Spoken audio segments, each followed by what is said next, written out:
to order. We do have a quorum present, and on the line with us is Trustee Frederick Sparks.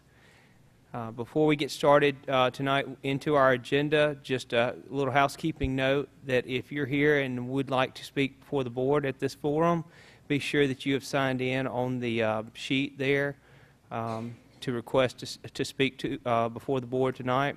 And then also the paper that is stacked there and pens to write down your questions so that you can file them with the secretary after you come up to make your question known, so that we might be able to compile those questions and make sure that they're thoroughly answered, and of course be able to post them to the district website so that everyone here can have all the questions that were asked tonight and all the answers, even if some are not completely answered tonight, that they can of course have all those details included on the posting. So if you have not been able to do that, please do.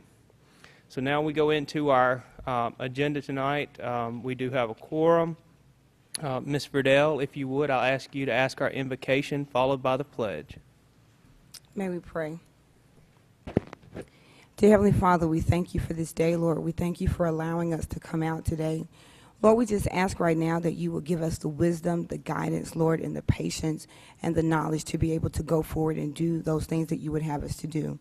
Lord, we ask a special prayer on all the people who have been impacted by the different acts of Mother Nature that has happened across this world.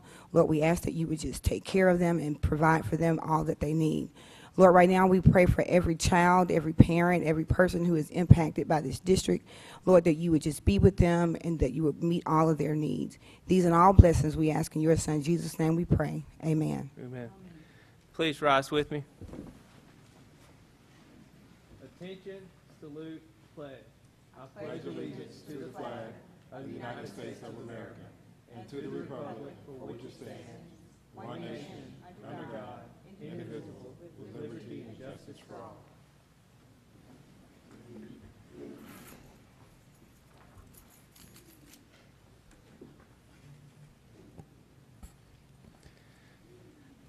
Now, board, this is a special called meeting, so no other items can be amended to tonight's agenda. All the items that are listed on tonight's agenda were posted in the call of the meeting and therefore up for discussion at tonight's meeting.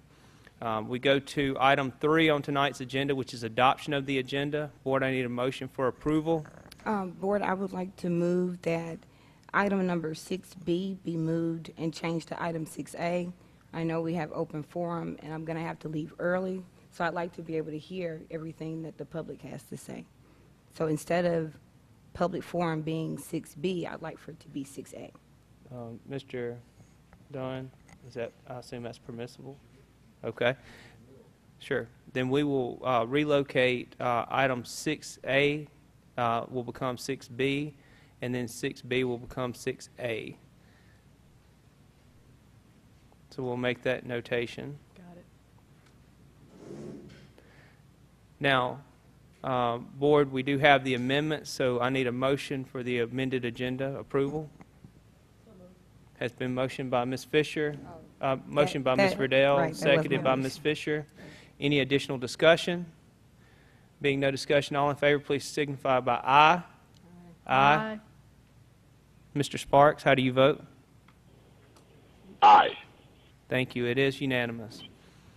Now we move to the outline of the meeting procedure and guidelines. To just reference as to how this meeting will be conducted tonight, we will follow in accordance to First Policy BCAC. In order for an item to be legally considered at a called meeting of the board, there must be prior notice that the item will be discussed at the meeting. All items to be discussed at the special or called meeting must be included in the call. Public comments at special meetings must be related to the call of the meeting, which the call of the meeting tonight is special education and program services and other parts of it. Policy KCB, community participation in the affairs of the schools is an important facet of achieving improved quality of education for the students. Therefore, the board intends to make every effort to identify the desires of the community and be responsive to those desires. Citizens of the district will be encouraged to share their ideas, concerns, judgments about the schools through 1, written suggestions or proposals, 2, presentations at hearings, 3, responses to surveys made through interviews, written instruments, 4, comments at comments at meetings of the board, 5, service on citizens advisory committees. Now, procedure for this meeting. To speak at this meeting, you must sign in the request to speak form, as I'd mentioned earlier. So if anyone still here has not signed the form to be able to do so, please sign it before we collect it to start tonight's meeting. And it's located on the back table. As you enter, there should be a request to speak form. Also, use the provided blank sheet of paper to do the following. Print your name and contact phone number at the top right of the sheet. Write your question or questions being presented at this meeting. After presenting, please file your document with the board secretary, Dr. Shoemake. Each speaker will have up to 3 minutes to ask a question or make comments. It is required all questions and comments stay on topic with special education programs and services provided by CMSD. After completing your talk, please return quietly to your seat and allow the next speaker to begin. If your question or comment requires more information or discussion than permitted at this meeting, it will be turned over to Dr. Hickman or his designee for additional follow-up. Questions asked during this meeting will be compiled and answers to them will be posted on the district's website for everyone to review.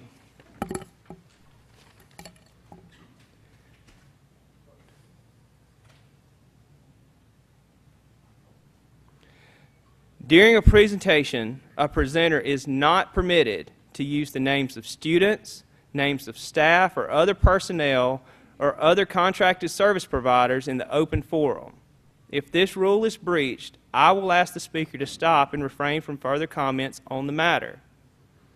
If the same speaker continues to breach this rule, the remainder of the speaker's time will be forfeited and the next speaker will be asked to come forward. Let us use this opportunity as one of constructive insights and acknowledgement of strengths and weaknesses, and a forum to make everyone in attendance more informed and committed to making the Columbus Municipal School District better on all levels. In order to begin, please raise your right hand if you understand and agree with the guidelines and procedures of tonight's meeting. Please raise your right hand if you understand and disagree with the guidelines and procedures of tonight's meeting. Thank you very much, and let us begin. So now that we have moved to, we've completed item number 4, and item number 5 is consideration to approve moving the October the 10th, 2017 regular board meeting from 6 p.m. to 8:30 a.m. Board, I need a motion for approval. So moved. Has been motioned by Ms. Verdell. Do I have a second? Second. Has been seconded by Dr. Shoemake. Any discussion? Being no discussion, all in favor, please signify with your right hand. With with an aye vote. Yay. Aye. Aye. Okay. Thank you very much, Mr. Sparks. It is unanimous. Now we move to item 6A, which is the public forum input. And I will ask Ms. Brooks if she would collect the form, please.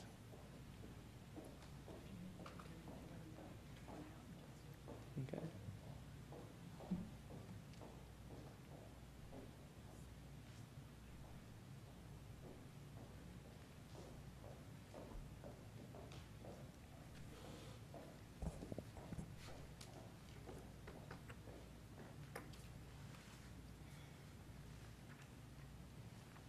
Thank you. All right.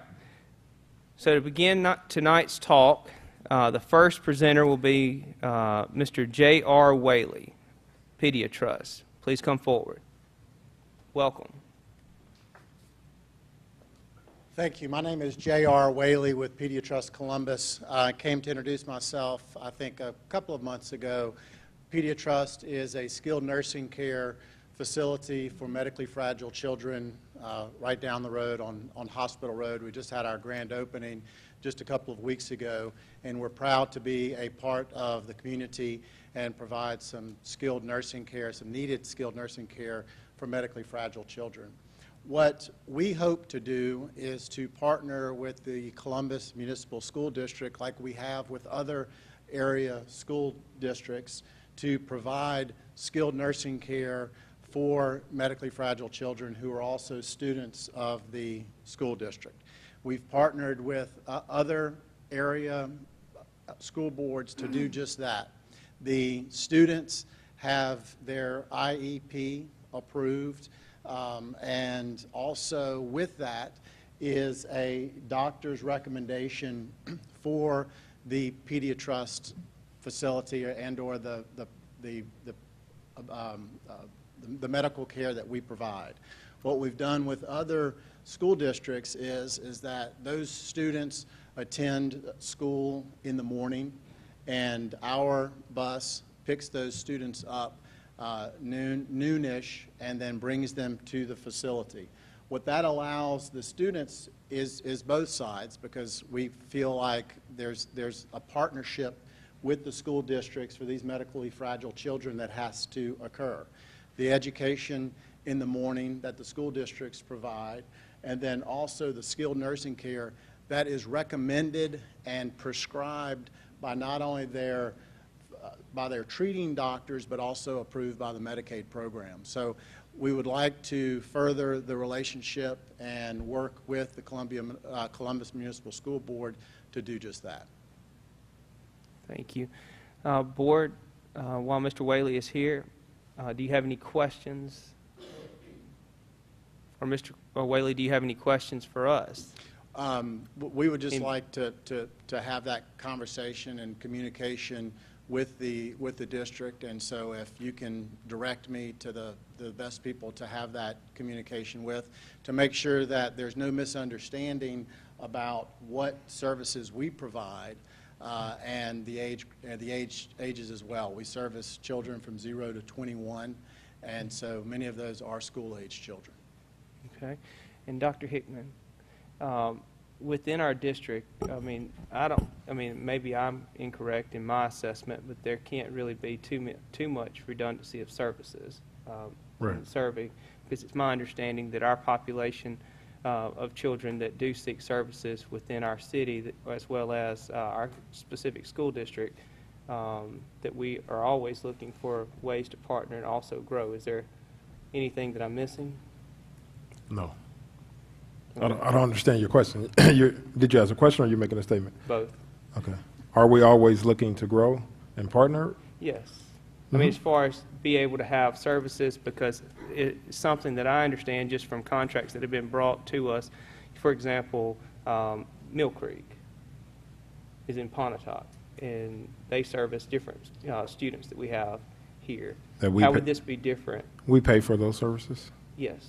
No, we pay for those services. I take it you guys bill the parents' Medicaid, am I correct? That's correct. It is a Medicaid. Yeah, so that's a big difference. That's Okay. services that we contract. It's the same thing as having a contracting with a speech pathologist or something of that nature. And so we're not giving someone's billable insurance Right. to a provider. We're actually paying for those services, which we used to have we used to charge other districts for different services like that, like alternative school or those kind of things. So districts do that on a traditional basis. Okay. All right. Board, is there any other questions or comments that you would like to make? I think it's, from my understanding, the way that it works is that Dr. Hickman would be the individual you would speak with. Certainly if you want to put a presentation together, it would be my understanding that could be something that Dr. Hickman would review and be able to bring back to the board if there is those services that we need in our district.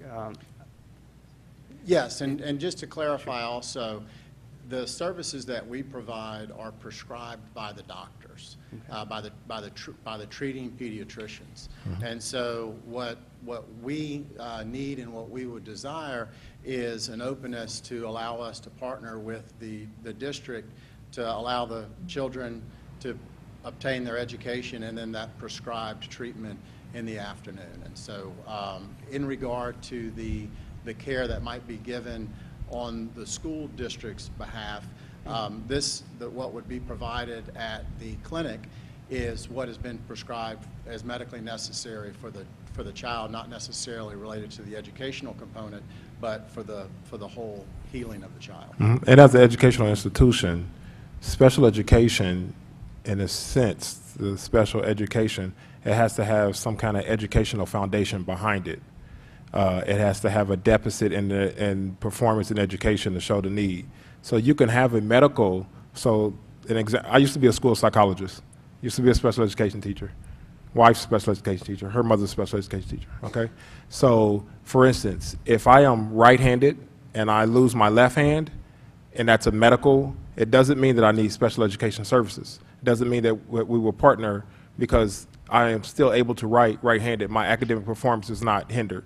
If I'm right-handed and I lose my right hand, in the same medical sense, same thing with ADHD, same thing with any kind of medical that a doctor diagnosis, it doesn't always translates to an educational or special education need or a need that's written into the IEP. But those goals, those IEP bases are determined by a team. So it's not Dr. Hickman, it's not Mrs. Jones, but it's the team, parent, advocate, teachers, principal, at the building level, those kind of things. But I do understand what you're saying, and I think you do have a great service, actually. Yeah, well thank you. And of course, and I would like to visit. Okay, well good. I'll set that up then, because I think it is a wonderful partnership with both components to make sure that the child gets all the care and the education that they need, because we're certainly able to transport children and to do that. So I appreciate the opportunity. And to be honest with you, I haven't totally wrapped myself around all of it, because, for instance, let's say, because I used to run an autistic clinic. I used to run an orthopedic school for the orthopedic handicap. I used to run that clinic. I was in a special school district, which was only 2 in the nation. So we were partnered with all school districts, but our whole special education department is something totally different than a regular school system, right? And so I say that to partnerships that I have seen is that, for instance, a program like yourself came to the school and performed services within the school setting and those kind of things. For a child to leave and we lose ADA, or it's not, it discontinues what, by law, we have an IEP in place and we have federal services that we are supposed to implement all day, and then it's discontinued where we transport that child, or you transport that child to your clinic. I don't know the laws. I have to look at all the laws with that and how does that affect the school district. Not saying that we can't partner. I'm saying that maybe it's a reverse, that you're coming just like our speech pathologists or our physical therapists come and provide services. Maybe that's how it is. And I don't know for sure. And the difference, I think, between that, what you described and what we do, Dr. Hickman, is that our children are medically fragile. So just a physical handicap in itself, just autism, just Downs, as serious as those are, would not qualify them for our program. Right. And so I think that we need to discuss that, and certainly we recognize the fact that you have certain duties under the law, and we don't want to take away from that. We want to add to that, and we've been able to work through that with other school districts, so we think we can do the same thing here. Okay. And so just to understand, when Paige and I moved from Oxford, there was the Scott Center that is part of the Oxford School District that operates for students. As far as the services rendered and the collaboration that they work there within that particular institution, would what you're offering be a carry-through for, say, children as they come from birth up till they are school age, and then, of course, through their school years, and then quite possibly, if you said up till age 21, would be able to continue their services in improving not only their educational participation, but also other life skills and other parts of their life that they're trying to, as you're trying to work with them throughout those years? Is that what I'm understanding you to say? Is that it's not to replace programs that they may be receiving through the school district. It is much more of a, I don't want to say an add-on, but you see my point, is that it continues to build that bridge between That's right. one part to the next. Yes, more holistic, and important to remember is that this is prescribed by their physicians. And so this is a prescription by their physicians that's then approved by a managed care organization that the child qualifies for it and needs this specialized care. And so I think that's the difference between maybe, and I'm not familiar with the Scott Center, but I think that might be a It's a little bit. nonprofit, though. You're a for-profit, am I correct? We are.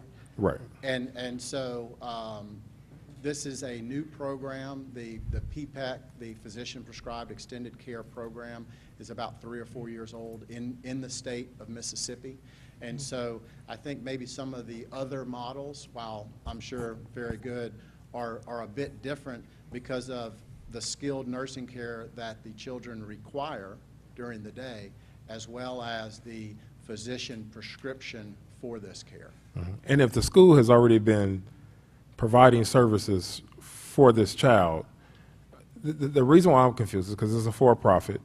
And for instance, if a doctor were to prescribe services for a child that I'm familiar with, it would be after school, not during school hours. That's the only confusion I'm having, that we were entering a partnership with a for-profit to have our kids leave the school and go receive services at a for-profit during the school time. And I don't even know how legal it is. Different if it was a nonprofit collaboration, meaning that's the continuation of the school district. That's something totally different. I'm not shooting it down. I just don't know. We need to have that dialogue. Yeah, and I'm happy to have that because we've worked through that with at least 3 other local districts.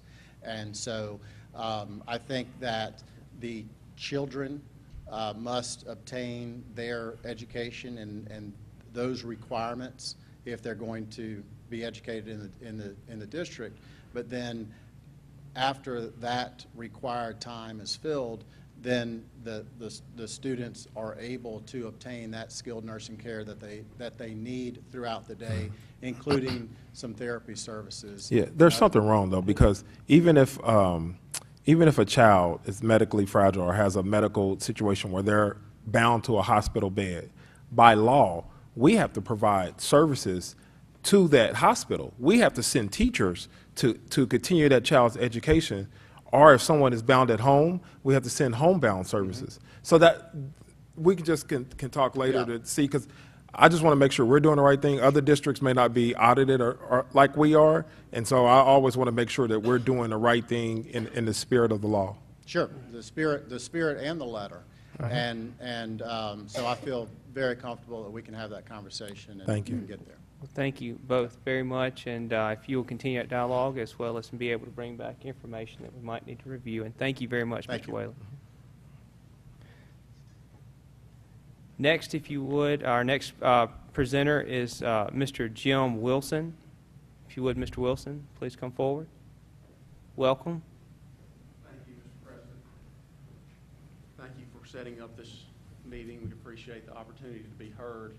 Before I get started, so that I understand, do I have any time limitations? I'll keep it reasonable, but if I do have some, I'd like to know what they are. We do have a 3-minute time limit, but obviously there is discussion, as you just saw, so we'll try to keep it within the confines of 5 to 7 minutes. Okay, there's no way I can address everything that I would want to address in 3 minutes, but I will try. And also, as I understand, that I'm not allowed to mention my son's name or anyone else's name. Is that right? That is correct. Just Okay. because in the open forum aspect of things by state law, and Mr. Dunn, correct me if I'm wrong, just because of FERPA and a few other employment specific statutes and laws, we cannot, disclose those names. Now, it would be something, if it is something a little bit more profound, Mr. Dunn, it could be something taken into an executive session, but that would not be at this meeting. It would have to be at a different meeting because tonight's agenda is set. Okay. But With respect to that, I would waive any kind of confidentiality laws with respect to my son. But in any event, I will try to make this presentation without mentioning his name. But if we're going to come before this committee and you want to hear from us, we've got to be able to share our experience with our children with this board. Well, Mr. Dunn, I And- mean, obviously a parent has the right. I mean, it's not advisable, but, I mean, as a parent, certainly you cannot disclose any other student, any infraction or anything, but certainly as a Let- parent, you have that right. I'll try to do it without mentioning his name. I'm not ashamed of his disorder.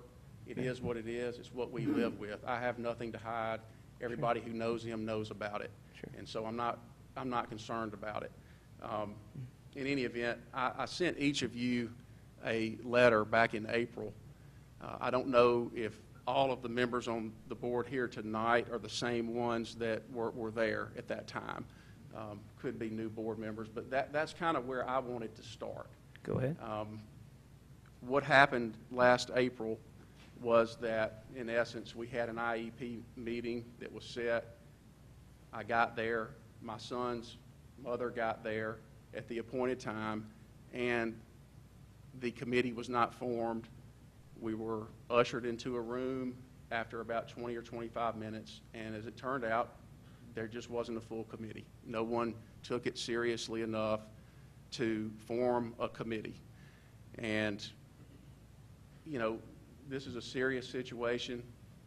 My son has very, very unbelievably hard and serious challenges that he has to go through, and I expect that an IEP committee would be there ready to go. I took off from work. My son's mother took off from work. We were there.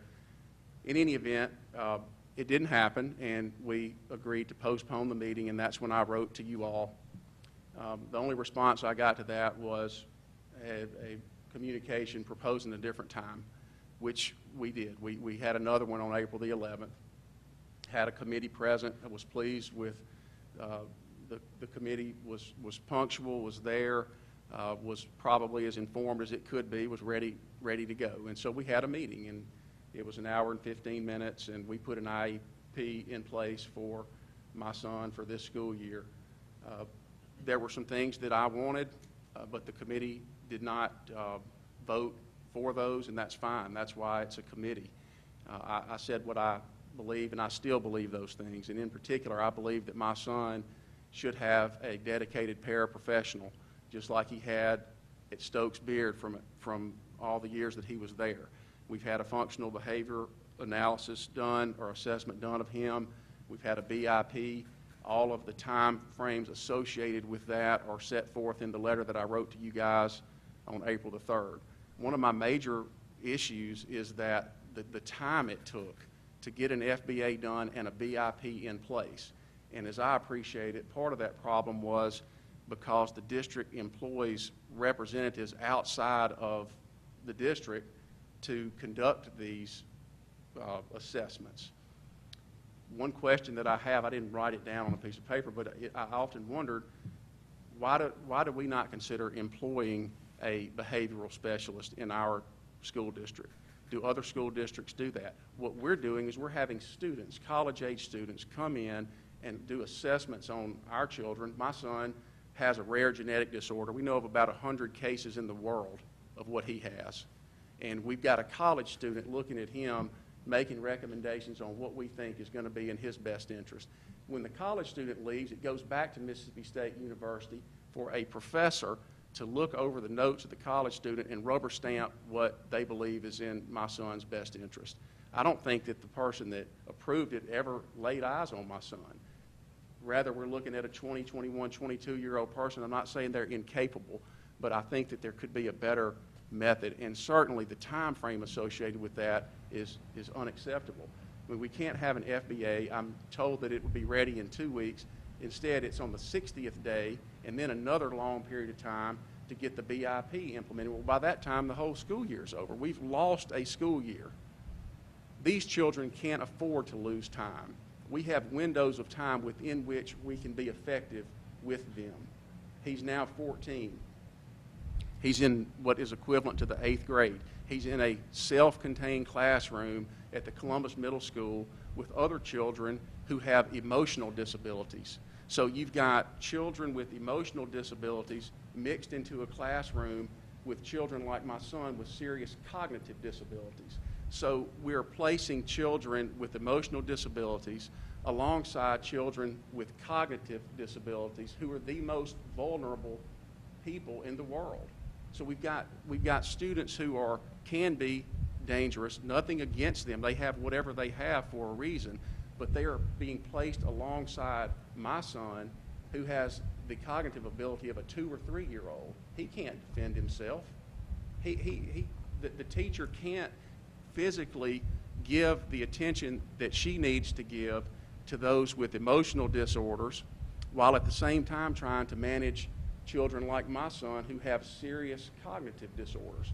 So that's one thing that I think really needs to be examined, is the makeup of the classroom. We have a very good teacher, in my judgment, that's out there right now. She's doing the best she can, but she's being tasked with something because of the makeup of the room that is just, it's really very difficult. So I bring that to your attention. Another thing is that, you know, as a parent of a special needs child, I would like to be partnered with or to work with a special education department that I feel wants to advocate for my child, okay? I want to have confidence in the department saying and making me feel like we're going to try to get what we can get for you on behalf of your child, rather than roadblocks, which is what we face every time. No, no, no. Roadblocks. I'm going to advocate for my son right now and for as long as I'm alive. I'm going to do it. I'm not ashamed of it. I'm proud of it, because there are others that love their child just as much as I love mine who do not have the ability to come up here, or perhaps the educational background or the means. I don't know, but I want to be a voice for not only him but for others. And I want to work with a department where we are trying to collaborate. I'm telling you that when you go into a meeting and you know that, and I don't expect to get everything that I ask for. I don't. That's unrealistic. But when I present information and data, and we have FBAs that suggest a certain course of action is appropriate and it's denied, and then I'm told in an IEP it's denied because of money, I don't find anywhere in IDEA that says that a reason for denial of a service is money. My understanding is there was a significant surplus in the special education budget. Why are we denying services based upon money if we have a surplus in our budget? So, I know I've gone over my time. I appreciate your hearing me. I have a whole lot more to say, but with respect to this board, the others that wish to speak, I probably need to wrap up my comments now. So thank you. Thank you very much. And Mr. Wilson, you know, just if you would, as far as comments that were made regarding a behavioral specialist, Dr. Hickman, if you would, just for the board's knowledge, kind of elaborate as to what the behavioral specialist would do for this district, or why we And I think he's contract talking about a school psychologist. If you're talking about assessing a child, there are school psychologists, and we don't have any school psychologists. We have the position available. No one has applied for it. We had a school psychologist, but they were released out of their contract. And so we only have one that is a school psychometrist.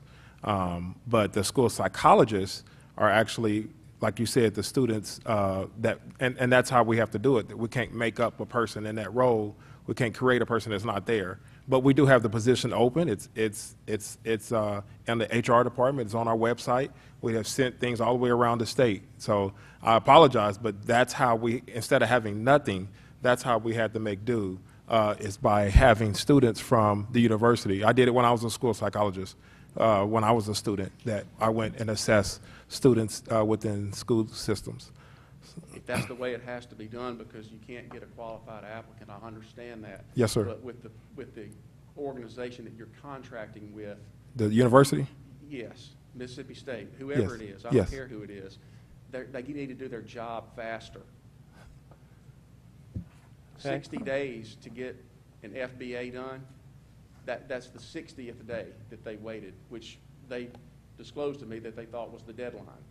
So when I'm told that it would be 2 weeks and it becomes 60 days, my son misses an entire year. Oh, I Because agree. it's another 2 months or 3 after that before the BIP is implemented. I agree. And your son is in a cross-categorical class, My meaning son's in a self-contained classroom. cross-categorical class, meaning that there are other categories of students in there, but not emotionally disturbed. AU maybe autistic, but not emotionally disturbed, which is something totally kind of a totally different category. But yeah, your son is in a classroom with kids that have varying different disabilities, and that's traditional throughout the United States of America. Okay, where can we find out the determination of whether or not there's what is called an emotionally disturbed student in my son's class? Because my understanding is that there are emotionally disturbed students. By law, you cannot know what any student is, just like no one can know what your student is. That's the law. So if you have a classroom where it's self-contained with students that are actually working math problems on the board, you've got that level, and then you've got my son who's nonverbal. He's got a 2 or 3 year old cognitive ability, and you got other students that are working math, talking, doing other things. How is it appropriate in your view that those students should be treated in the same classroom, and how can the teacher possibly provide the ones that are excelling what they need and provide someone like my son what he needs? Yeah, even in our regular classroom, we have differentiated instruction. We have a very different ability. But within the middle school and within the high school, we have 2 different classroom settings. So we have a lower functioning class for students who are at a lower cognitive level, and we have more of a higher functioning class or adaptive skills or whatever it is that you guys decided in a committee, not me, but that you guys, because at the building level, that's actually the principal and their committee. That's not the district office, it's not the special education director, it's a committee, you guys, and you decide placement. And the diagnosis doesn't determine placement. So, I'm sorry, the diagnosis determines placement. I'm sorry, not the diagnosis. The child's ability is what determines placement. Diagnosis only determines that they will receive services. That has nothing to do with where a child is placed. And that placement decision depends on the data from the school psychologist and speech pathologist and whoever else was involved. And that data is shared in a committee that you've been in. And all you folks decide where that child is placed. And we do have stair-step programs. And if you think your child is not placed in an appropriate program, then that's a good conversation to have with that IEP committee. No, sir, I wasn't suggesting anything about placement or committees. I understand how they work. My son has been in both of those classrooms. He is where he needs to be. Okay, good. I'm not sure where you were going with that, but Well, you speaking said of- there was other kids in that classroom that don't need to be. How could he be in that classroom with other kids that are writing and your child is nonverbal? And what I said was that you guys determine what classroom that he was in, what placement that he was in. There were no other options. Well, he could have been in a lower functioning There are class only two. or He was already in that one. It didn't work.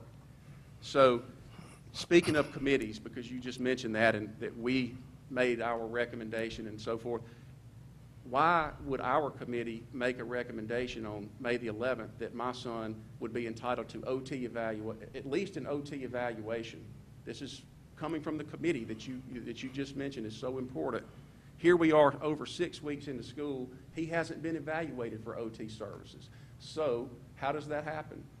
The committee is important, right? That's a good question. I'm not a part of the committee, but I can find out for you. We can write that question down and we can find out for you. We have deadlines that we have to meet. I mean, by law, and we're audited by all those deadlines. So it's a good question. I just can't answer a specific question because I'm not a part of the IEP committee. Okay, And that's a building level. That's a building level Dr. situation. Hickman, if you don't mind. So if you would, I was finishing answering his question. okay. So as I was just about to ask Mr. Wilson, just because I know you did not write down the questions, and so I've been making notes just to be certain that we can follow up on some of the points you made. And I think Dr. Hickman answered one of the questions, that being on the behavioral specialist, which The school schools psychologist. right, that position is available. And so in trying to remedy that situation as far as, having the services to be able to be performed, there seems from what you've highlighted, there is a time delay in the services that we're contracted with. And so I think in discussion that we have had as far as the board when we approved the contract with those particular services is to maybe go back and evaluate what it is that we approved. If that is if I understand correctly, they were given 60 days or Oh, I don't- something the I don't- contract. And so, I can't- but my point is that as we go forward, that we're just trying to make sure that if we see these type of issues existing, that we find out why they exist, so that maybe it's just a communication between the district and what they're working on, their timelines and our timelines differentiate as to the results we're seeking. So if we are, if a parent is told, and I'm just asking, I'm not telling, I'm asking, if a parent is told 14 days, it should be 14 days. Am I understanding that incorrectly? I don't know what a parent is told, but there are days, there are laws, there are timelines for laws. Ms. Jones can better answer that question. Ms. Jones? Would you like to come up and grab a mic?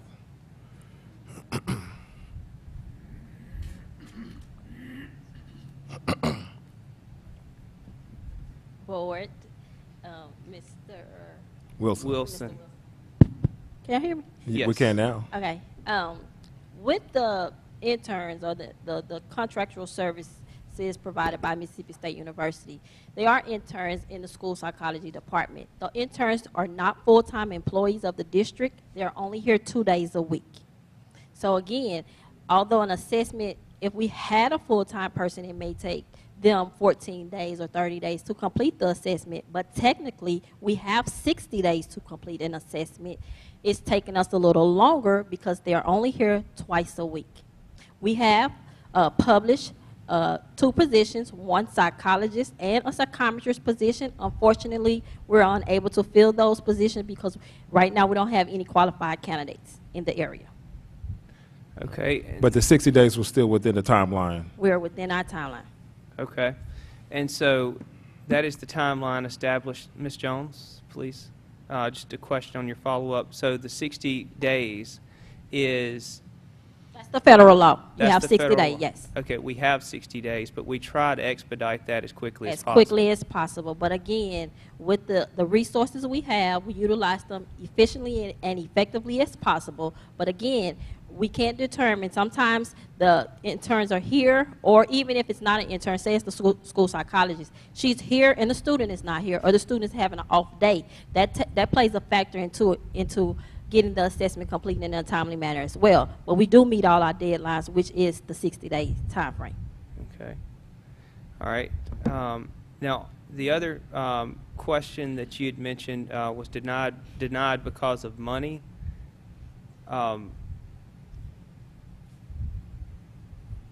Ms. Jones?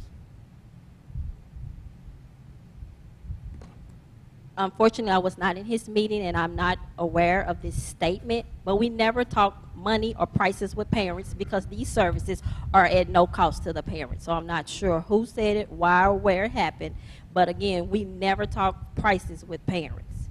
Okay, so it would be safe to say that no service would be denied under the special education program because of cost. Correct. But it'll also correct to say that all services that are provided are, 1, educational in need, 2, are directly to that student disability. So those are, and 3, are documented based on that child comprehensive assessment. Just because a parent requests an assessment, that's why we have a MET team to determine, using the data, if that assessment is appropriate.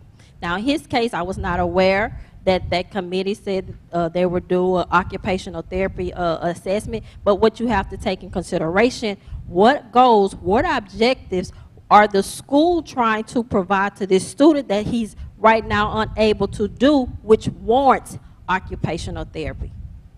All right, and my final question, and board, please, if you have any other questions. Yes, ma'am. When a meeting is conducted, and if you're not there and the meeting by the team is conducted, are there notes taken at the meeting? Absolutely. And Again, so are those notes provided to you? no, they're provided to the parent as part of the IEP document. So you may never even see what was talked about in the meeting. Absolutely. We do ask them to provide us a copy of the documents just so that, because we are the official record keeper, but we're not reading it we're just making sure that we're in compliance with, that the IEP meeting was held. We're not, because it's done by a committee. Even if I read it, I can't make any changes. It's an IEP committee decision. So by me receiving it and reading it, it doesn't change anything. That committee stated what they were going to do. The district agreed to doing whatever the committee states, and that is what has to happen. So So- then, Ms. Jones, your office is the keeper. I don't know. If this is We are the record You're keeper. the record keeper. Is this working? I have recorded all of my IEP meetings, so I have that information. I also have those notes that she's talking about. And in those notes, it says, Mr. Wilson also expressed his desire for his son to be tested for occupational therapy services. The committee agreed, and his son should be tested for the 2017-18 school year. It hasn't happened. I don't know how to make it happen. I went to the meeting. I encouraged everyone's participation. The committee denied, as she said, you don't get everything you ask for. They denied my request for my son to have a paraprofessional, which I think he desperately needs, but they denied it. But we also thought that it would be appropriate for him to be evaluated for OT services. I hear all this about data. We don't have enough data. How can you get any data if you don't do an evaluation in the first place? I can't do it. I'm not trained in OT services. He's had OT through this school system in the past. We stopped it because we didn't think he was benefiting from it anymore. But in this IEP committee meeting, the team said, you know what, he hasn't had any OT services in a number of years. We think it would be a good idea to get him checked out and see if he might benefit from those services again. I said, that sounds like a great idea. We sure would be nice if he could maybe button his shirt or take his pants off on his own or change his clothes or eat. You think this isn't a parent just asking for stuff just out of the sky. These are legitimate, real world, real life things, very, very small things that we can work on to improve things like that for my son at school, make a tremendous difference for him and his other family members outside of school. So I don't think it's an unreasonable request. Here's the document that said that we agreed. It's 6 weeks into the year, and it hasn't been done. It needs to be done. It's that kind of thing that repeatedly happens. That's how you lose confidence in your special education program. Thank you. Thank you. Would you like to answer that? What I was going to state was, when we request services, again, as I stated, any service that a child receives, one, has to be educational in need. Two, it has to also be directly related to his disability. And three, the data that we're using is the comprehensive assessment. Just because a parent requested, that doesn't mean it will be honored due to the fact you have to have supporting data to show it is a need. Okay, and so, thank you, Ms. Jones, if you would just 1 second. So in your statement, and from what we have heard, the committee that you talked about was able to meet with the parent, yes ma'am, was able to meet with the parent, and they were able to go over the information, and the committee stated that services, OT services, should be provided. Well, based on what he's saying OT, they're requesting an assessment.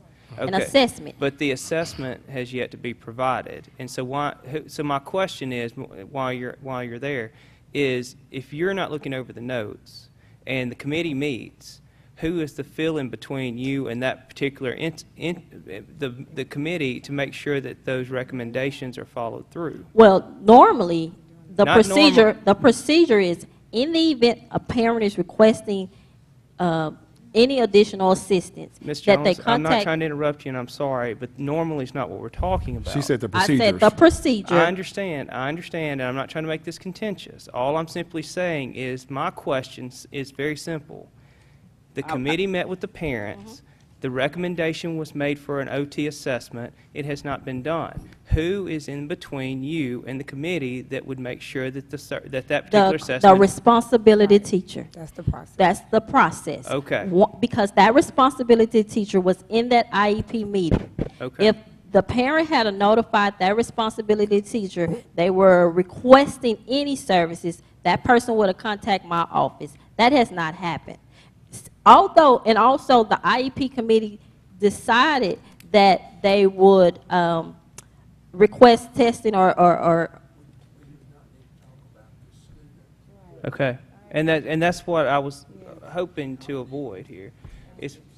Okay, so what I would ask is, Mr. Wilson, thank you for sharing with us. If you would, I think, Mr. Dunn, we could take this in an executive session, not tonight, at some point in the near future to hear and try to reconcile notes to see where we're deficient, if we're deficient, and go from there. If you would be willing to do so. Sure, absolutely. I'd be willing to do whatever.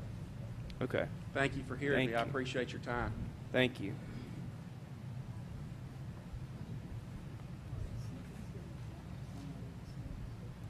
Thank you very much, Mr. Wilson. Next speaker is Terry Dumit. Ms. Dumit, please come forward.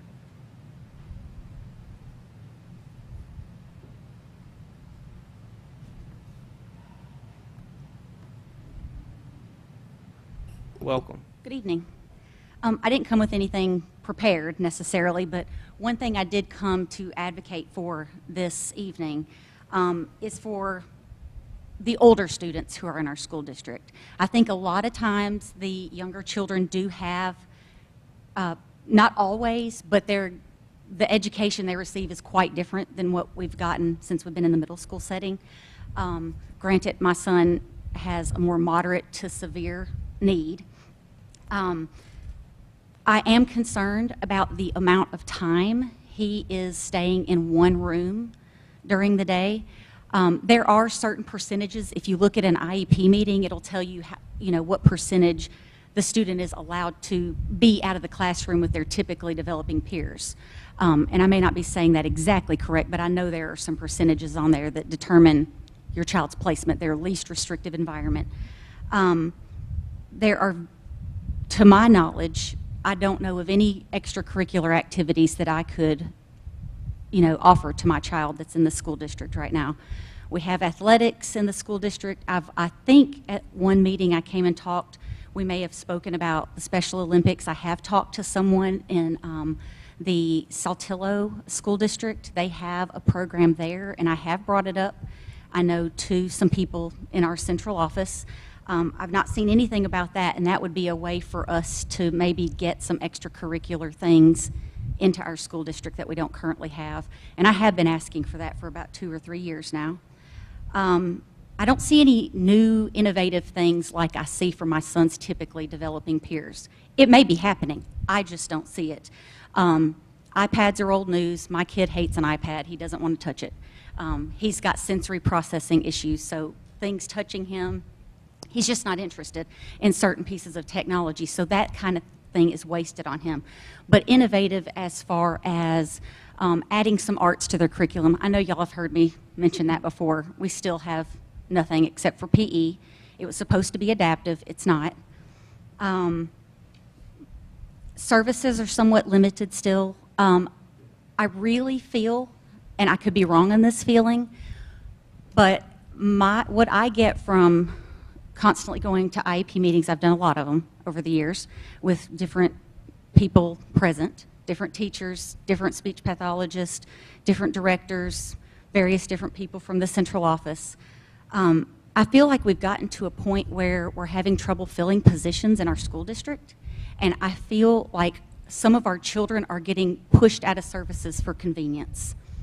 Again, I could be wrong, but I do feel like sometimes they're just pushed out because maybe they're not as smart as some of the other children, and they may not get as much from a service.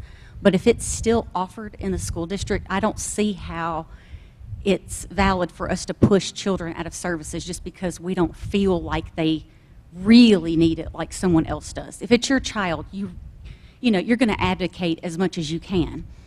I feel like teachers have lost their voices. I don't feel like that they are able to be advocates anymore. I feel like they're afraid to talk to us about things. If we ask questions, sometimes we get vague responses because I think they're afraid to answer those things for fear of whatever, losing their job. I don't know. I don't know what the reason is. But I feel like teachers are losing their voice and they're no longer the advocates that they used to be. My son's elementary teacher used to fight for everything he would get, you know, when he was in elementary. I do not feel that way at the middle school. One thing that I don't know if you're aware of yet, but I know that once our children get to high school, something that they do is they start working on, hey, what are we going to do once we leave this, even for your most severe to profound children, because these children are going to be adults in this community, and there has to be a place for them. And it has been the ACT Center for a long time, but it is closing. It's going to change hands. It's going to no longer be run by the Medicaid waiver. It's going to be taken over by community counseling, and it's absolutely quite possible this one will be closed in Columbus, and it will be a Starkville service. So that's something that maybe as far as long-term goals, you just need to be aware of so that you'll know that at some point that service will go. And I only know that because my son is in a program called the Medicaid Waiver Program. I did want to, those were the notes that I wrote down, really. One thing I wanted to say is, as far as homebound services go, I've had the privilege of having to have those before. My son had a major surgery that had him at home for 6 weeks.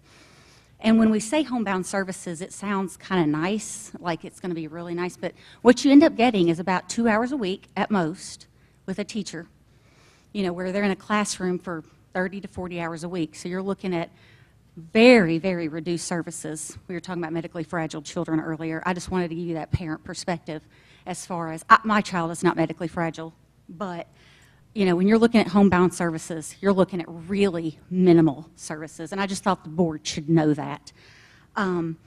As far as outside testing goes, I wanted to know, and this is just kind of a general question, but I don't always agree with what happens in our IEP, and I just, you know, without giving you really specific details, I do have a complaint, a formal complaint filed with the State Department of Education right now, because I feel like there was something illegal. Ms. Stewman, if Yes. you don't mind, we can't go Okay, in if that's there's fine. anything that That's fine. deals with any type of a complaint. But outside testing, I'll go back to that. I would like to ask if that's something that we can bring outside testing in if we are not confident with the results that are provided to us by the people that are hired by CMSD. Dr. Hickman? I don't totally understand your question, but Okay, your I can tell you. procedural safeguards. you And do I know, have I know the answer to that, we can, So but your they're often right. discouraged. Right. So They're discouraged. I had not an FBA, but I did, yeah, it was an FBA, not a BIP, done through Ellisville State School, but it was not used. We had to wait a whole year from April of 2016 to April of 2017 to get results and to get a plan in place from start to finish. Thank you. Ms. Jones? I want to address outside testing. We do IE, it's called an IEE, an individual education evaluation. What happens is, in the event, first, the parent provides the district the opportunity to assess. Once we assess, if they disagree with that assessment, then they can request an IEE. That is how that process works. Okay. So once your child is assessed, you disagree with the assessment, and you be specific as to what part you are disagreeing with, then you can request an IEE. Now, outside testing. We do review outside testing, but we do not have to consider it. So although you may take your child to a different facility and obtain an evaluation, we will review it, but that doesn't mean the district has to accept the recommendation from an outside tester or evaluator. I don't think anyone reviewed my child, because when I took it, when he had it done and I knew we were up for that FBA, I had that copy from Ellisville. We're required by law to get him tested every 3 years through the Medicaid waiver program. So we already had it done. I didn't realize the wait was going to be so significant with the school. You know, a year is a long time to wait for your child to get some testing done to get a behavior plan in place. So anyway, that was already done, and the only reason I brought it to the school was just so they would already have that as, you know, it's the same, I believe it was the same testing instrument even. So I don't think anybody looked at it, because every time I brought it, they're like, oh, we haven't seen this, can we make a copy? So I mean, I don't know what that tells you. I mean, Okay. so Yeah, that's really all I have. I wanted to get those things out, and just let you know that a lot has not changed in 3 years that my son has been in school. We do have a much more certified, qualified teacher, but I do feel like children are still being pushed out of services when they aren't really ready. Thank you very much, Ms. Dumas. Board, do you have any questions or comments? The one comment that I have is you mentioned two things about students being pushed out of services, and I don't, well, the other one was your perception about how teachers feel. Yes, ma'am. Which that's hard to quantify, so we can't put our hands on that necessarily. But I would like to ask that you would provide Dr. Hickman with the information about students being pushed out of services. Okay. Because I'm interested in knowing specifically what that is and why that may have been, and there may be some justification for it or not. So you don't have to talk about Yeah, that I don't know. tonight. Pushed Yeah, out but of I service. would be interested in. I'll send it And to when him you say tomorrow. pushed out of services, do you mean the regular ed? No. Music? Sorry. What I'm speaking of is last year a service that is typically provided in the school system. You know, I know. speech therapy. My child, he actually does qualify for speech, language, and articulation, but you know, once you get an FBA done, sometimes they say that your child's really too low functioning to receive such services. In a nutshell, that's not exactly what you're told, but in a nutshell, that's it. So I'm seeking outside services just because, you know, he does have some academic progress he needs to make. I'm not writing him off. And I do not agree with that assessment. I do not. And it was hard for me not to say anything then because I was still fighting for yet another service. So as a special needs parent, sometimes you give up one thing for something else. And then when we got the other service, I was like, well, he'll get this, he won't get this, but I can maybe drive him somewhere to get the service he won't be getting in the school. But then we start this school year, and then the last service is taken from him without the IEP team agreeing. And I won't say anything further about that because that gets into something else. Thank you very much, Ms. Dumas. Board, any other questions or comments? Thank you very much. Thank you.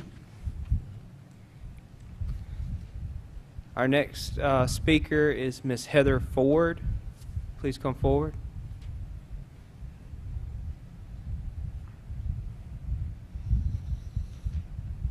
Welcome. Welcome, thank you. And we appreciate you having this meeting. I'm here just as a citizen of Columbus, as a federal and state taxpayer, and I'm really, really concerned with the word on the street as it is, and the things that are being said about the SPED department, and the things that are being said about what are being done within the SPED department, things that are not only illegal, which have been alluded to, but also things that are just, you know, just downright immoral. And that concerns me because I'm a citizen of Columbus and I'm a taxpayer. It also concerns me because I'm a 22-year veteran educator.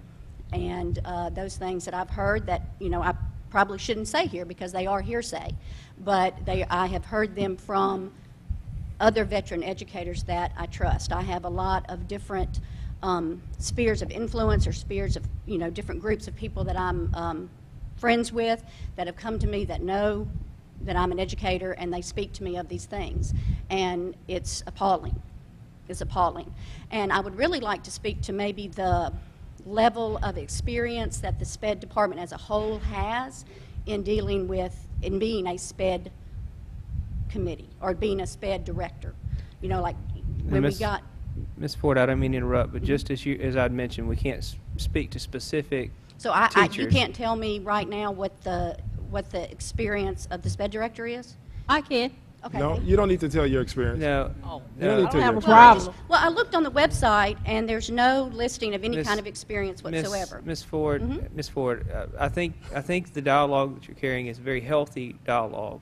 But just as I'd mentioned, we cannot get into specific employees. If you're a parent of a student, then obviously you have the right to waive your confidentiality of speaking about that specific case or specific student. And so I think what you're saying is certainly a healthy discussion, but we cannot get into the aspect of specific personnel or specific groups of personnel. It would be more along the lines of the facts of how we can improve through understanding what problems may exist. Okay. Then my next question goes in the other direction. I'm a teacher at Annunciation Catholic School. 3 years ago, the school board found the school district found the money we had a full-time SPED teacher, we had speech therapy, we had music therapy, we had OT therapy through the school district. Now, all of a sudden, there is no money for anything within any of the private schools within the city. I can address that. That's fine. But hold on. I was telling Ms. Jones, talking to Ms. Jones because she stood up. Go ahead. Oh, yes, please complete. Okay, your no, I statement. was just saying that I just don't understand, and from what I have heard, there was a surplus of money, money was sent back, I'm not quite sure what happened between 3 years ago and now we get zero services. I can tell you. So Yes, please. And as a veteran educator, I respect that. But it was illegal. It was against the law for us to have teachers and fund full-time teachers and fund services in private school. The reason why we know, because we were audited. We were audited. 3 years ago, we were audited, and the state said, you cannot do that. That is illegal. A parent has three rights to education choices, and they're all exclusive. Public school, private school, and homeschool, and none of them are intermingled. By law, we have to give a certain percentage of money to private schools, and they have to split it. For instance, this year it was $50,000, or just say it was 50. That has to be split among all the private schools. So before, where everybody was getting whatever services they wanted, wherever they wanted it, we got audited for that, and we were told that that was very illegal. So that's what happened 3 years ago. It was the So state for all told the us. years that... It was illegal. All those years, the school district never got audited. The audit is public. It's public. When the audit was published, it was published, and it was public for everyone to see. We had 21 findings. That was one of the findings that they said it was illegal for us to do. Yes, ma'am. And so, I think it would be upon the board's shoulders to go back and review, of the previous years that everything was done up until about June 30th, 2014, which would have been the 13-14 school year. And from that point forward, maybe there was a law that had changed. And No so, law has changed. Dr. Hickman, please. So we would be able to go back, as you're talking about, and be able to... Dr. Dunn, can you speak to that? Was the school district for all those years that I've been with 10 years with That's not- Annunciation Catholic, and we received services all of those years? The purpose of this meeting is Right. to not get into this kind of detail and go Right. back. It's just not fair. It's not fair to the district. It's not fair to me to have to answer the Right. question. It was not brought to my attention. I don't know what she's talking about. It was, I think, and that was the point of when Ms. Jones gives her presentation, is to be able to ask of budget allocations. But I think they had wanted to put that behind the public forum. So therefore, it just where this is going is not what this was about, okay.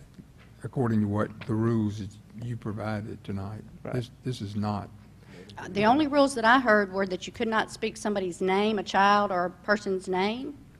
Well, Is and that we the haven't only gotten rule? into groups, we haven't gotten into individuals. I think it was a budget question, and so I think that was where, I don't, It's just not the appropriate forum to go into Well, this. special education program services, budget allocations, procedures, processes, and related items.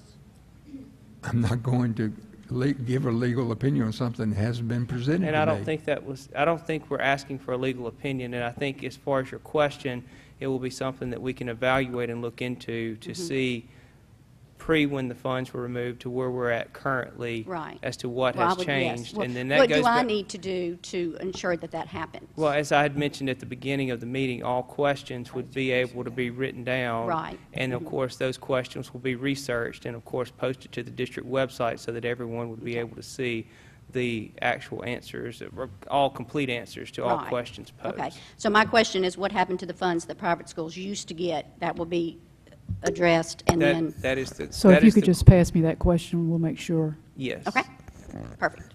Yes, You ma'am, want it Ms. now, Jones. or? Thank you very much. I would like to address it. All districts receive what is called proportionate share funds for students who are parentally placed in a private school. We take a portion of the allocation that the federal government provides to us based on the number of students who have been identified in a private school. We allocate the appropriate fund. The law says once the funds have been depleted, services stop. Previously, in years past, not only did we have a proportionate share of funds, but you had all of Columbus Municipal School District speech pathologists coming over there providing services. You were receiving equipment as well as supplies. If we place one teacher at a private school, the proportionate share funds have been depleted. So the law never changed, and you can Google it. You can find it on the IDEA website. There is a list of laws that directly relate to private school. And again, districts receive a proportionate share. It is a calculated amount. Columbus Municipal School District receives $50,000. Upon my arrival to Columbus Municipal School District, we provided the private school over $250,000 worth of services and funds. It's not fair to Columbus Municipal School District to continue to absorb that bill when the state is only providing us or reimbursing us back $50,000. And again, the law says once the funds have been depleted, services must stop. Thank you very much, Ms. Jones. Our next and final speaker tonight is Ms. Jenny Clark. Please come forward, please. Welcome. Thank you. Good evening. Good evening. My questions and comments are related mostly to what the conversation we just had, so it may be a lot quicker than we thought. But my name is Jenny Clark, and I'm a parent as well as an educator of a student who has special needs in the private school. So one of my questions was going to be, and it has been somewhat addressed, is if my child is previously had, well, not an IEP, because we call it a special service plan in private school, because we do not have to follow the IEP. But if that no longer exists, because basically 2 years ago what we were told, on very short order, by the way, that if our child was going to continue to go to private school, they could no longer receive special services in the private school. If they wanted special services, they must go to a public school. That's what we were told. Is that correct? I'm just making sure that's correct. Ms. Jones, if you would come up, please. She just sat at the table.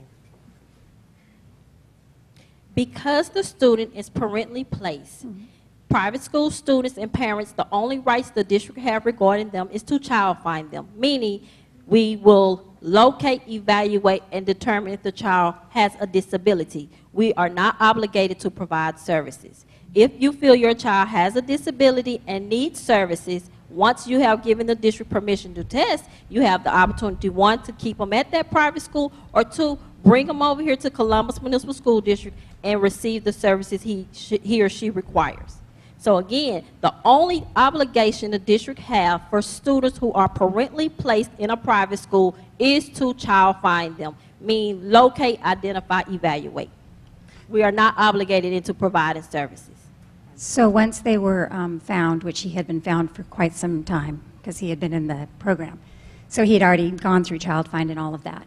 So once we were told that we would no longer receive those services if he continued to go to the private school, my question then becomes, what are my options? Can he continue to go to a private school and then come for services like outside, like come and receive speech or come and receive? Here in Columbus? In the school district, yes. No. Because you have parentally placed them, that means you made a decision to place them at private school. You chose to have them there. The district did not. We child find them. You felt he had a disability. You gave us permission to assess. We assessed him. He came out having a disability, and I don't know what that is. Based on his disability, he may or may not receive services. The only services that Columbus Municipal School District is providing to students who are parentally placed in a private school is speech therapy. Why is that? Just out of curiosity. What we do, we evaluate all the students who have been identified, and we make the best possible decision in utilizing your resources. So again, if the majority of the kids needed tutorial services, or who had a disability who needed tutorial services, we may contract out with a teacher who can provide those tutorial services. But at no time can a district personnel come to the private school and provide these services, because the district is paying their salary, but they're providing services to a contractual entity. So again, I'm sorry, I didn't mean to interrupt you. So does that mean, okay, so in another situation, it's in another state, so I don't know if this is the same, but the private school students walk across the street to the public school and receive services there. Is that not, that's just like like a state, Mississippi State thing, they don't do that? So if I were to research district thing, that district may have a collaborative agreement with that private school or what have you. I can't speak on that. But I know, I mean, I guess, I think you're wrong. So it's not illegal, I mean, I guess we don't want to just throw that, I don't want you to have to answer this now, it's just a question for the first, is that within our legal guidelines? You all have no legal guidelines. So that's, again, private school parents or students who are parentally placed have no legal rights to any services provided by Columbus. No, that's not true. I'm sorry, I just read it on the IDEA. We're allowed to have services, we just have to go to the place to get the services. We have to go to the public school. I mean, what I'm saying is, if my child, if I choose for him to go to the private school, that's fine. But if I want him to have services, I have to choose for him to go to a public school, is what you're saying. Correct. But my question is, we still are, I guess it was the way you said it, because in my opinion, not opinion, but it's a fact that we are allowed to have services. It just depends on where I choose to send my child. If correct? your child is a district child, you have rights. Okay. But if your child is placed in a private school and you place them there, then you have no But rights. I don't still have the right to receive services if I choose to You guys are saying the same thing. Okay. You're saying the same thing. What she's saying is, once you choose not to send your child to a public school, then you lose those rights of the public schools that they will have, any access to employees, services, those kind of things. So you still have a right to make that choice. Right. But that's why I said there's 3 choices that you can make, and they're all exclusive. So once you make the choice to go to private school, then it's upon that private school, the principal, or the organization to pay for services if they want to. I mean, that's actually they're choosing not to pay for services, because we use our money to pay for services if a child is within our organization, enrolled in our school. Okay. So then that begs the question, since we still pay the taxes and the money is still obviously there, you get that $50,000, so then I guess that begs the question of, if my child is no longer receiving services, as he had been for 4 years, because I'm keeping him in the private school, because I choose to keep him in the private school, then those funds are still, obviously still there, because those children are still there. So do those funds just get sort of absorbed into another program, or no, they go towards the children of our district. No. Private school funds, or the proportionate share of private school funds, can only be used for private schools. So it goes back to we carry it over. We cannot use those funds and put it in another line item. She's not talking about the $50,000 though. You're talking about the $200,000. No, I was talking about the $50,000. Oh, okay. Yeah. So it goes, so it doesn't get absorbed into other students, it just gets the carried over services- to the next year? Yes, and we only have 18 months? 27 months to Use that to use 50,000. all funds. Yes. And then if you don't use those funds, then it would be They go back to sent the back state. to the state. Okay. Ma'am, but understand that that $50,000 is split up between All all the the private schools, Yes. absolutely. Uh-huh. Okay. And so And- that's and- why they try to figure out what's the best use for it, and usually it's, identification or those early, after the identification, those early services. But like she said, once that money runs out, as far as that the district has given, then it's upon the private school either to pick up that cost or not. Okay. And I also would like to make mention that $50,000 may seem like a lot of money for 10 kids, but the more kids who are evaluated and have been deemed to require that services, then you may not get, for example, if the committee states that you're going to get 27 sessions in speech therapy, you may start off with 27 sessions, but if we get another 20 kids, you won't get those 27 sessions, because again, now instead of those 10 kids, we have an additional 20, so it's a total of 30 kids receiving So there's services. always only $50,000 every year to go to the private schools, No, ma'am. Okay. It's a proportionate share. It's a calculated amount. And based it's- on the amount of students that Right. qualify. So every year that money could change. Yes, ma'am, it does. Okay. So, so with regard to the funds being allocated for speech services, I guess my question would be, I mean, obviously that's valid, and you did the data and saw that, but how can, or why would you do that but not continue any service? I guess I can't figure that out. Because the district can make the decision as to what services they offer permanently placed private school students. Okay, so you just make that decision based on, well, like you said, based on how many people needed that? Yes, Okay. ma'am. And that was the difference between a federal obligation. If it was a federal obligation, which that's where the money is coming from, then that child will have an IEP. And that's why you can't even call it an IEP We in only a call it a private special school, plan. because it's not, it's just a service plan. Right. And I believe at the time that we did have a full-time person there from the department, we had about 30 or 32 students that had, Wow. so that could have been one of the decisions of why they had done Yeah, it that way. that's So. a lot. Okay, thank you. very I much, appreciate it. Ms. Clark. Ms. Riddell, I saw you raising your hand. Oh, no, I was just going to ask, in terms of the law, the federal regulations, it seems like there are a lot of questions about what the federal regulation says and requires and mandates, and I'm hoping Ms. Jones will probably talk about it in her presentation, but that information somehow could be provided to the parents of children at the private school so that they will have the opportunity to read the law and see what the law says, and that way everybody's on the same page. Right. And we gave it to all their headmasters. Ms. Jones, if you wouldn't mind, get the microphone so you can be recorded, please. Thank you. Every year, we're obligated to have a consultative visit with all the private schools that we serve in the district. We meet with them, we let them know how much money is allocated and what services will be provided. It's the headmaster or the principal of that entity to disseminate that information to those private school parents. Right. And like she said, we do it every year. Okay. And we did do it, and we told them ahead of time that the money is going to be cut off way before it was. And it's in that 21 finding that we were found. I remember the presentation because the Right. presentation was made here. I just wanted clarification that it was being forwarded on to the parents of the children in private school. And that's a good point. And just the other part is that the first year that the additional funds were removed was right when we were planning the budget, so it was about June before school started in August that first year. I've watched the videos. The first year? Yes, that we removed the funding that was the additional support, not the IDEA Part B allocation part, but it was the actual additional funding, the $275,000 that were taken away at that particular point because that was when we were putting the budget together, and that was one of the areas that were recommended to be reduced. And so, but the point. No, we got the audit.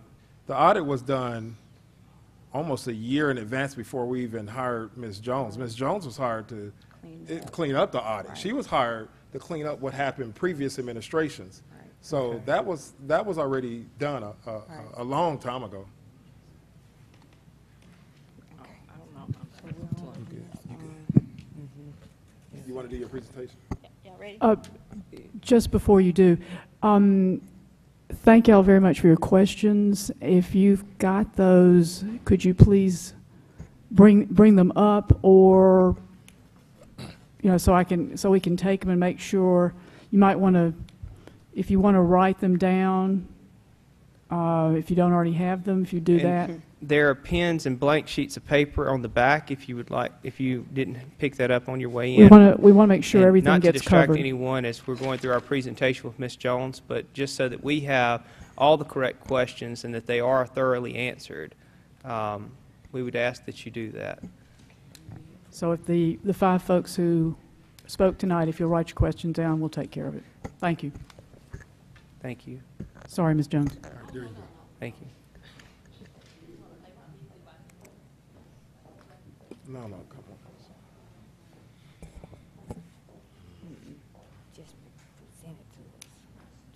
Just go. Okay, go Ms. ahead, Brooks will Ms. pick up the questions. She's over Ms. there. Jones.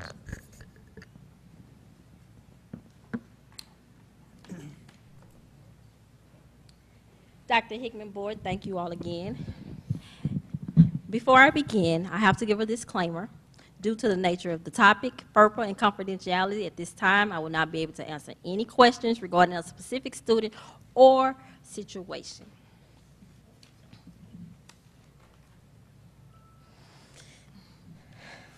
Today, I will attempt to provide you a brief summary of the program and services offered in Columbus Municipal School District. Special education is a federally funded program. It is the practice of educating students with mentally, physically, socially, and emotional disabilities in a way that addresses their students' differences and needs at no cost to the parent. Now, how do students qualify? A student will qualify based on the LEA must conduct a comprehensive assessment before the initial provision of special education and related services are identified. The initial assessment must be conducted within 60 days of receiving the parental consent for that evaluation.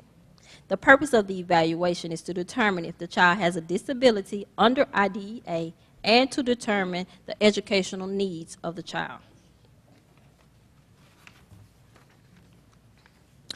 What is an evaluation?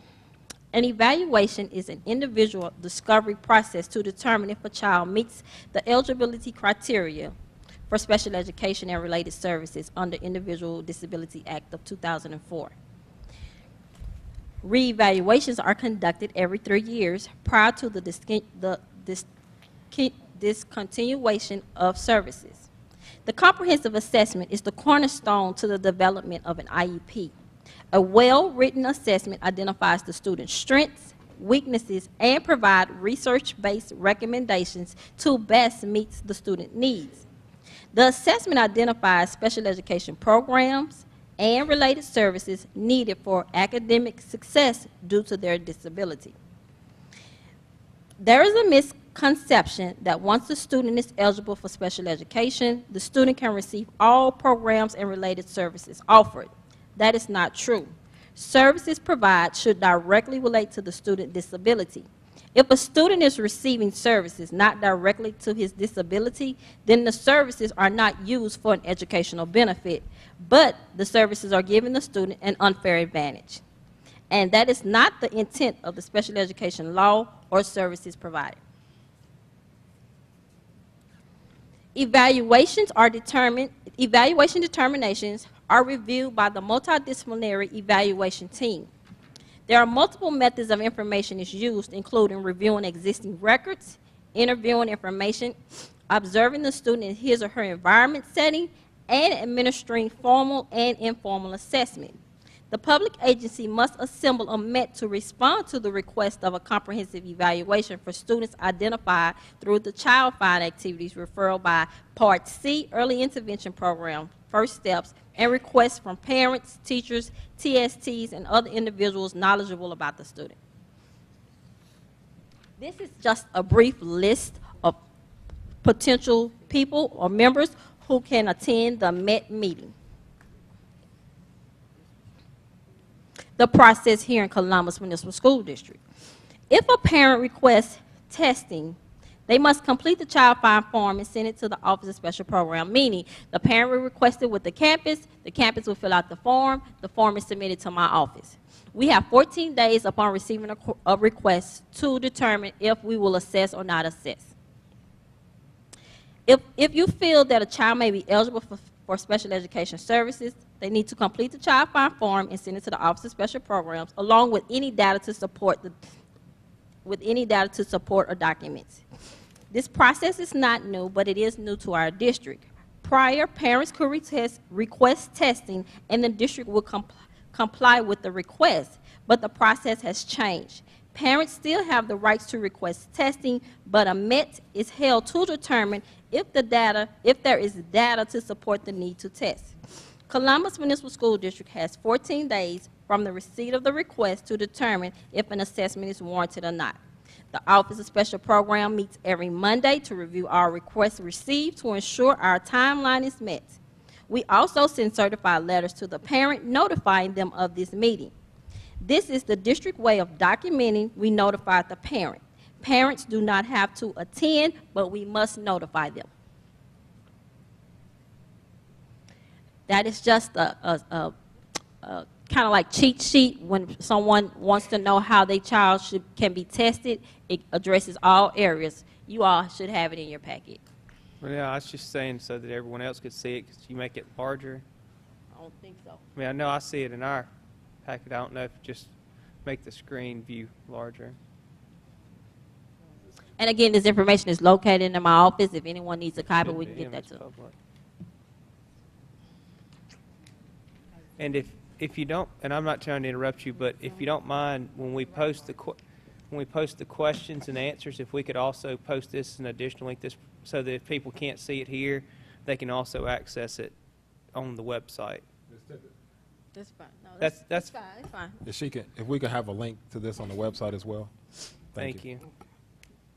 Sorry, go ahead, Ms. Jones. A federal law called the Individual with Disability Act requires that public schools create an IEP for a child receiving special education services. Kids from age 3 through high school graduation or maximum age of 21 may be eligible for an IEP. The IEP is meant to address each student's unique learning issues and include specific educational goals. It is a legal document. Here's a quick look of parts of information that should be included into an IEP. You have the statement of your child's present level of academic achievement and functioning performance, the PLAF. This is how your child is doing in school now. Your child's annual educational goals, special education support and services that the school will provide to help your child reach goals, modifications and accommodations the school will provide to help your child make progress, accommodations your child will be allowed when taking standardized tests, how and when the school will measure your child's progress toward these goals, and transition planning that prepares teen for life after high school. Listed here are services that we currently offer. Homebound services. The Columbus Municipal School District Office of Special Program provides instructions to students unable to attend school because of physical disabilities or special health problems. Columbus Municipal School District offers 2 types of homebound services. One is extenuating circumstances. This type of homebound service is rarely used. The reason it is rarely used because we want our students in a school, but we understand that some students may exhibit challenges the district cannot provide support or have the necessary resource to educate their child, nor have a separate school been identified to support the student's need. Only when the district has exhausted all of its resources and is unable to find a facility to support the student needs will a child be placed on this type of service. Then the second type is medical homebound. Students with a special health problem, temporary illness, or injury that prevents their attendance in school shall be provided with instruction in the home, in the hospital, or at another site as determined by the IEP committee. Homebound instruction shall be provided for students who have an injury that will require absence for more than 20 school days.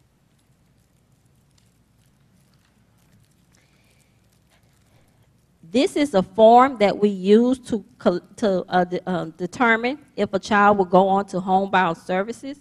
The Office of Special Program has developed this form to aid in properly documenting the student's medical condition and verifying the request by the physician. This form is to be completed yearly because homebound services are not intended to be permanent placement for instruction.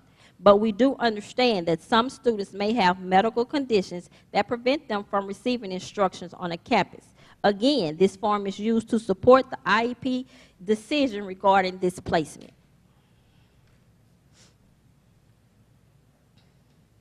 The Office of Special Program is tasked with ensuring the district is compliant.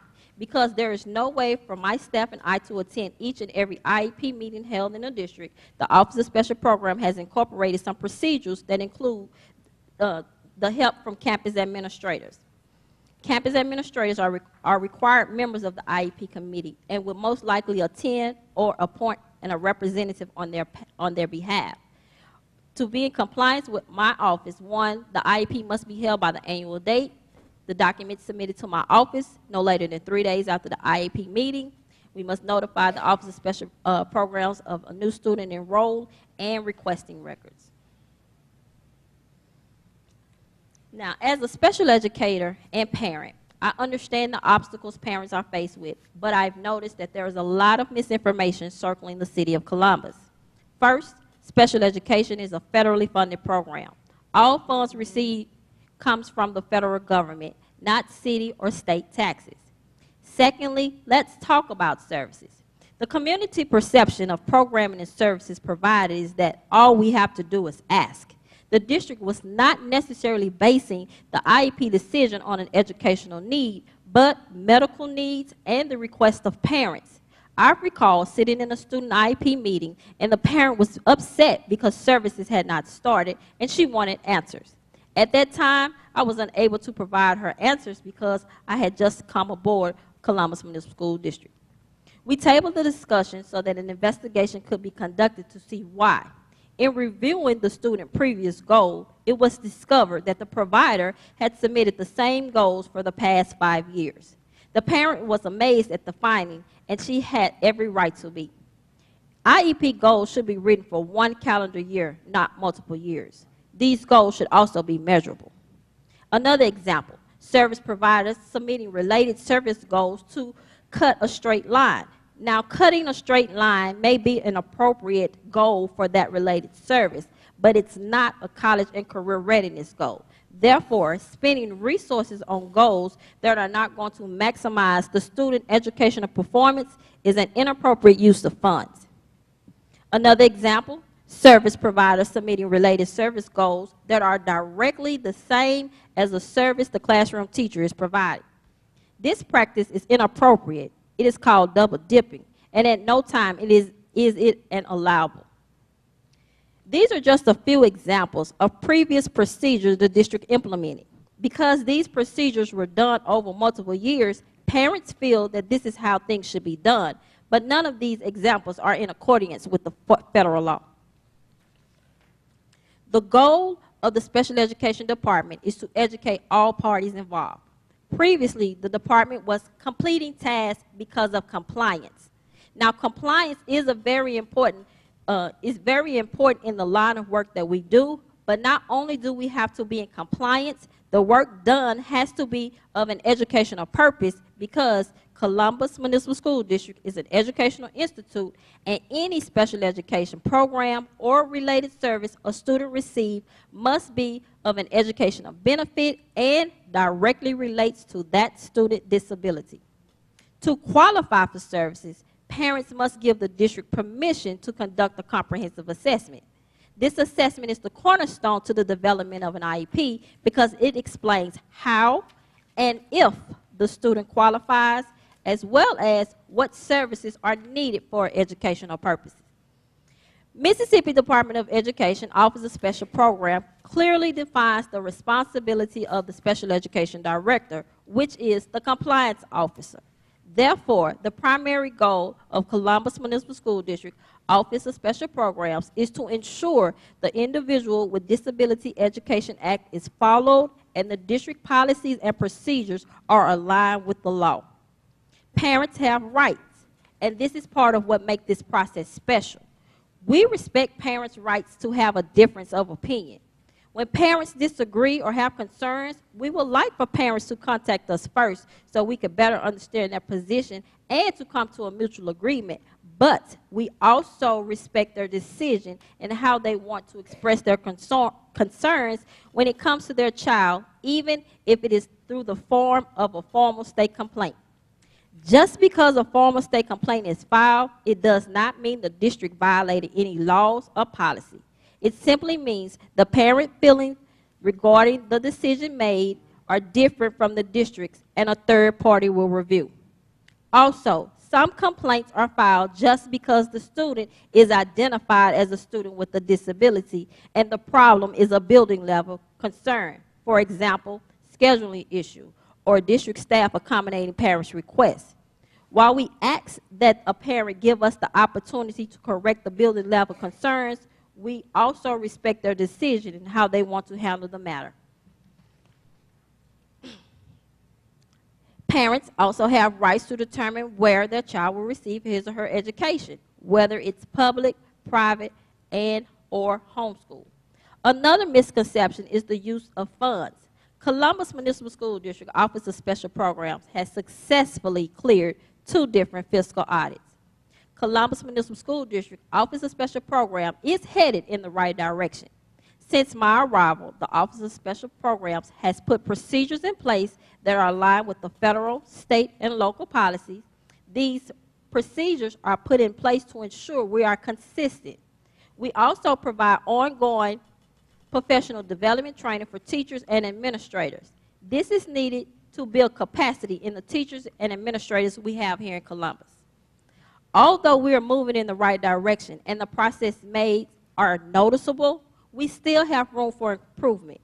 As with anything, this is an ongoing process, and you always have to inspect and monitor the process for the ever-changing demands of the federal, state, and local requirement.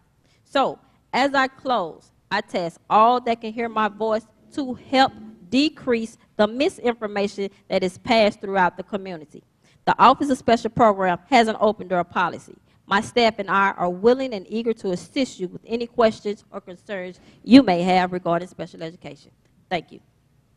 And Ms. Jones, if you would, just a few questions on your presentation board. What questions would you like to ask Ms. Jones?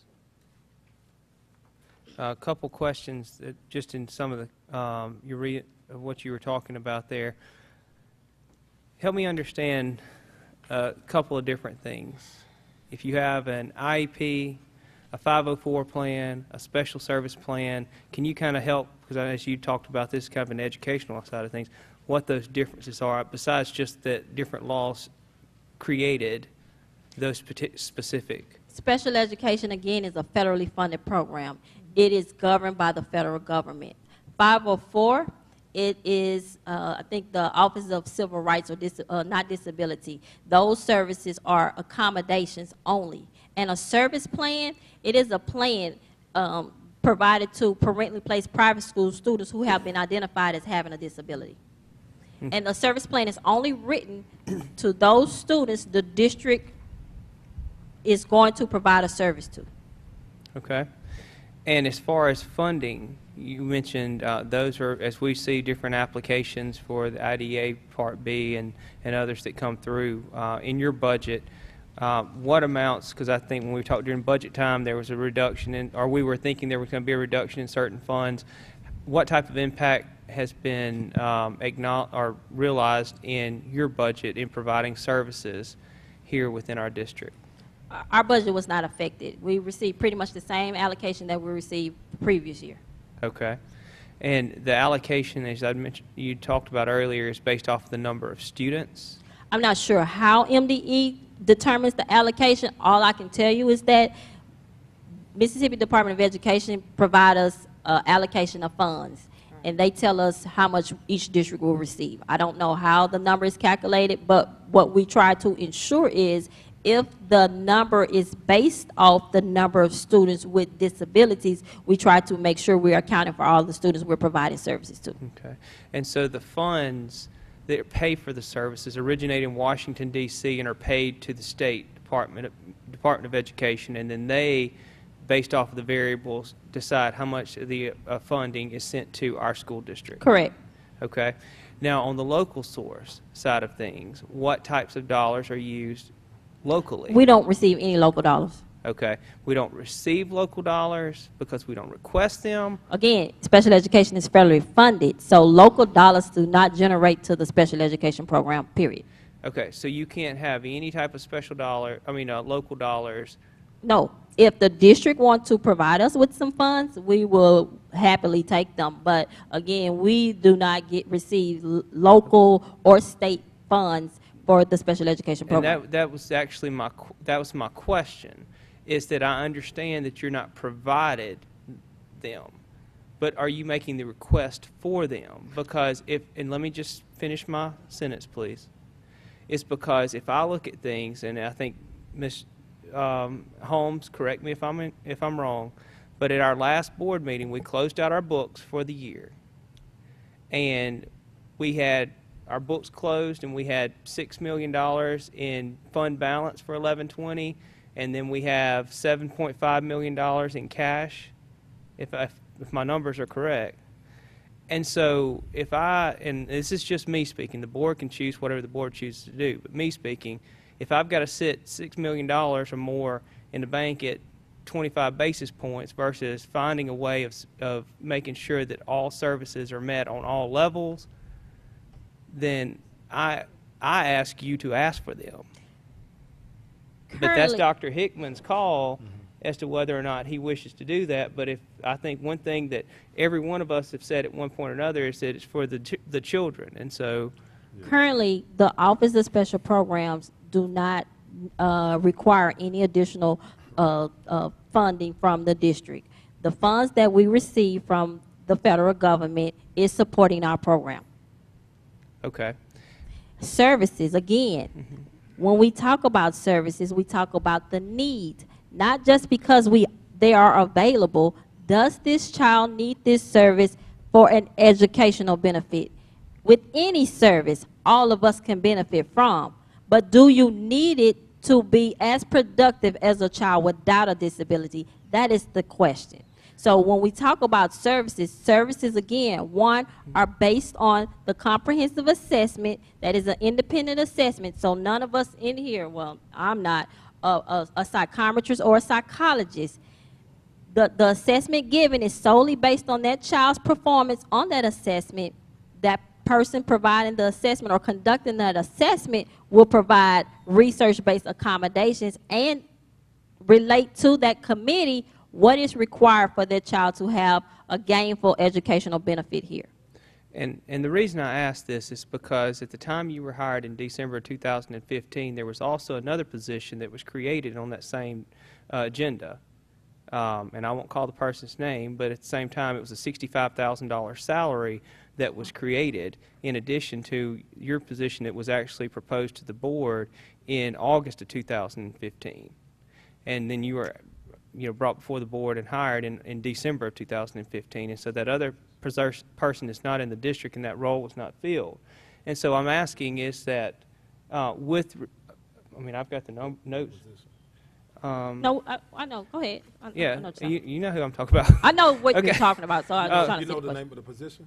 It was the a special- compliance officer. It's like a special it was compliance. Like, I think at the time they were looking for someone to ensure that the district is in compliance because we had just went through an audit. It was, the title of the position was Special Education Compliance and Senior Special Education Case Manager.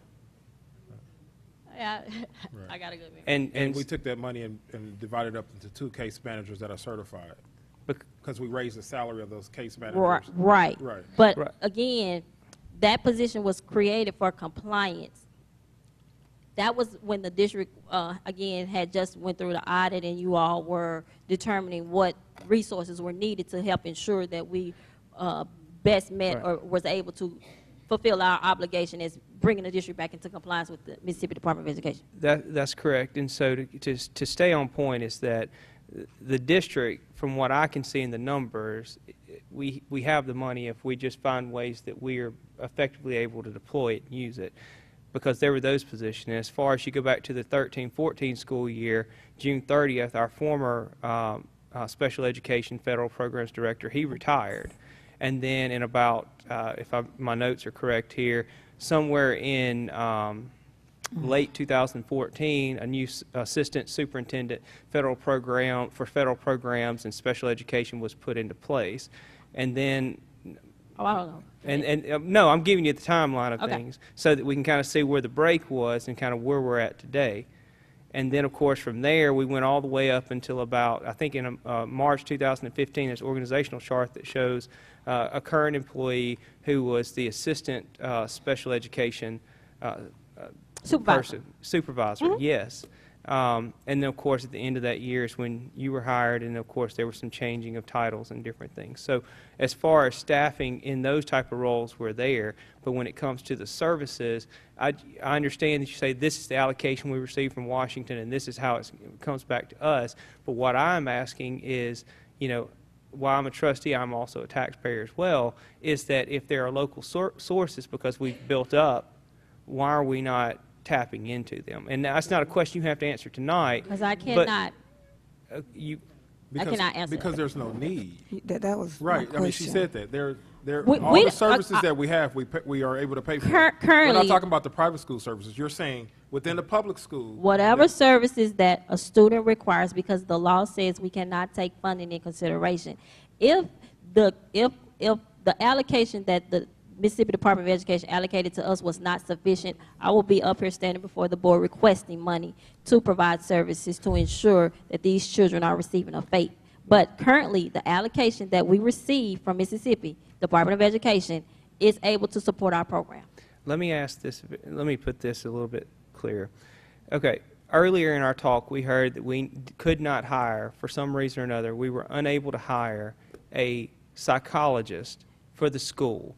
And my question is, okay, if I look at that salary scale and people aren't coming here because it's $10,000 less than what they can get at another district, or $20,000, I mean, I'm just putting this into estimation, you know, would it be worth the district reevaluating that particular situation and seeing if that could be an adjustment that would get someone here, so that that we're not contract? Because, you know, if I start looking at how much we pay for the service out of Mississippi State versus the salary that we could increase here locally and have it in school.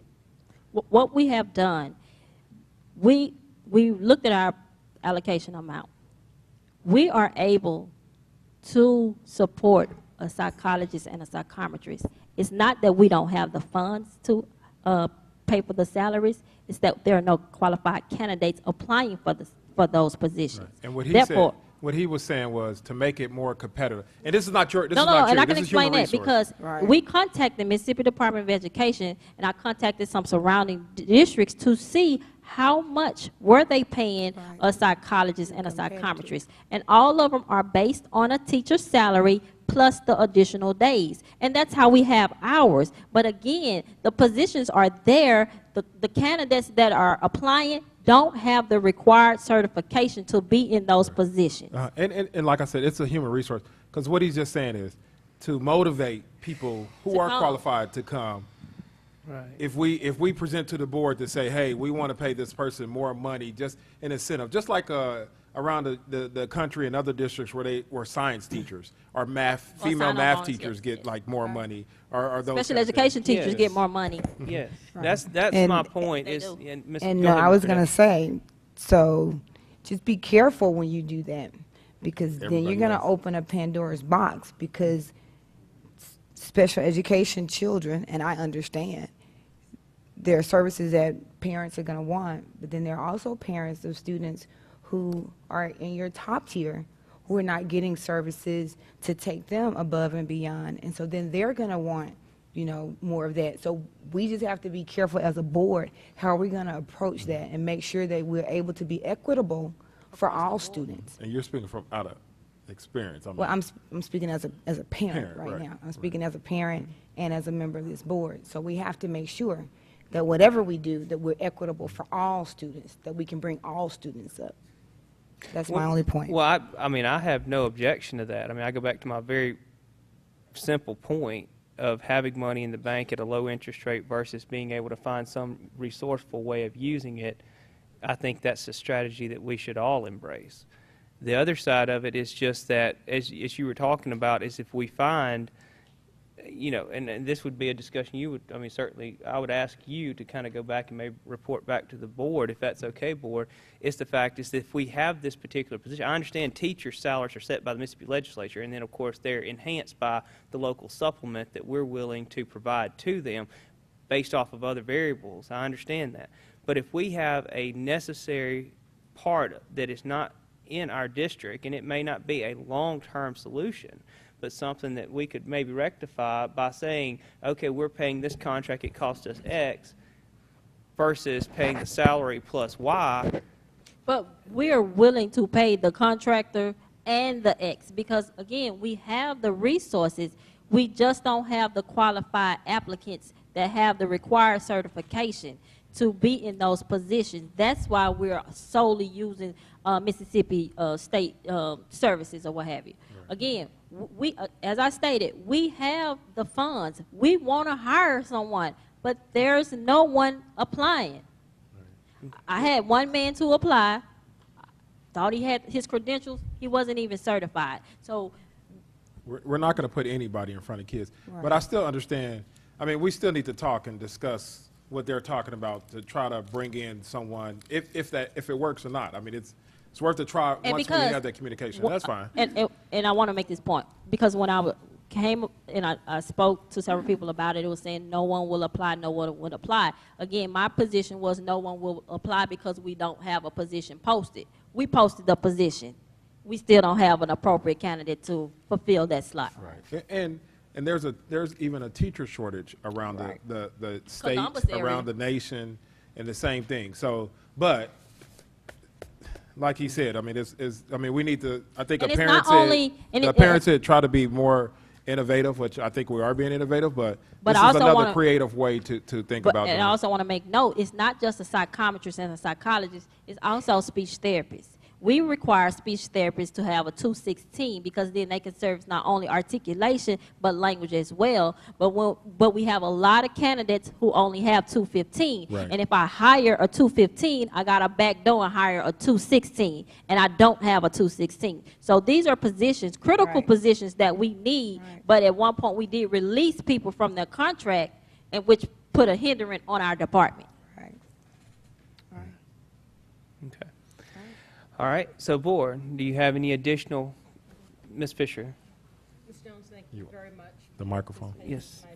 Ms. Fisher, yes, thank you.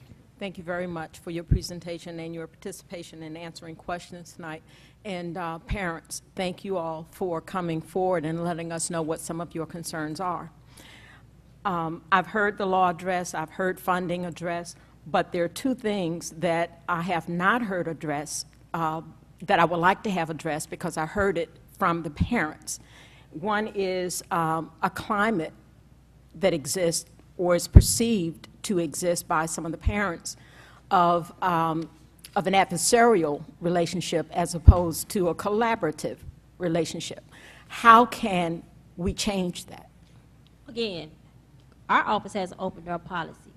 And when parents bring up a concern or issue, we address it immediately. The problem is sometimes instead of listening to the solution, it's an attack mode. We try our best to facilitate and ensure that the program and services that are put in place for a student is the best that we offer here in Columbus, but because of past or prior procedures or the way we implemented things, we can't adjust to the new change, the change that the MDE has put forth through not just this district, but every district. Mm-hmm. And so it becomes not necessarily, I don't want to say it's a battle between the parent and our department, but getting those parents, or getting parents to understand the process has changed. The way in which we provide services has changed because the laws have changed. Mm-hmm. And so that's part of the problem. It's not that we're, combative with parents. We're here for parents and for students. But we have to make the best educational decision for their student. And we understand and respect when a parent disagrees with us. That's why we provide them with their procedure safeguards. Yeah. Ms. Fisher, so in the past, and I'm just trying to piggyback on what she's saying, in the past, parents, we even had a parent come to us and say, I get this service because I want it. In the past, parents were able to get services because they just wanted them, right? We had things like, and I'm not saying this is wrong, but we had things like therapy, horseback riding, like all these kind of services, right, that we pay for. Not saying that the child needed it or not, I'm not judging it. But once we had that audit, that a parent had complained and a service provider had complained. Once we had that audit, that's when the spotlight was on us, and then that's when they said, you can lose your accreditation as a district if you are not in compliance with these areas. Before, parents will say that we were a good district for special education. We had people who will send their kids to private school but send their special needs child to public school because we were known for having good services. It wasn't that. It was we were known for giving people whatever they wanted. So then when we said we had to follow the law and be in compliance, that's where okay, let's say here's the data. We have 500 to 600 special needs students in our district. We had several complaints filed with the state by 2 parents. 2 parents. Not saying that parents are not disgruntled, but the way that that's handled is you talk to the teacher, talk to the principal, assistant principal, case managers, director of special education, all those things. So to say that it's in crisis or it's a adversarial, no, I'm following up on some of the comments. What I mean is we only had 2 people file numerous complaints, but 2 people, 2 parents. But Dr. Hickman, this is what I will say to that. If I was one of those parents and it was about my child, then I'd be one of those parents about my child. And you have a right to. No, this is what I'm asking. There seems to be a breakdown, and that's not based on anything that's out there in the street. It's based on what parents presented tonight. There seems to be a breakdown in communication. For instance, we know that there's a 60-day deadline, time frame, that you're governed by. But I also heard a couple of parents say that it went on to, and I'm just paraphrasing, the 59th day. That is not fair to a parent who has a child who needs to have something taken care of, addressed, taught, a service rendered before a school year is halfway gone. So what I'm asking is there some kind of way that we can address some lines of communication, some timelines, how we give feedback to parents, let me finish, how we give feedback to parents, and how we respect parents' concerns. Now, I'm not saying give every parent what they want. I know that that is not feasible. However, parents' concerns in this particular, for this particular meeting, has to be something that's especially addressed. And so what I'm asking is there anything that we can do as a board to provide services to you, Dr. Hickman, to give it to your staff, to deliver to our students, so that there is an improvement in the climate that I'm hearing? Because I really don't want to hear this problem again. I don't want to hear it. And I understand the frustration of the 59th day or 60th day, but there's context behind it, and I don't know the context. So can I speak? I'm sorry. If you don't, And again, Ms. Jones, No, just not let him finish specific. his thought. Thank you. There's context behind it, and so, all those variables are needed to be considered. Now, when you say, the parent has a right to be upset, and I understand that. Concern, they're an advocate. Right. They're like you said, he needs to advocate for his child no matter what.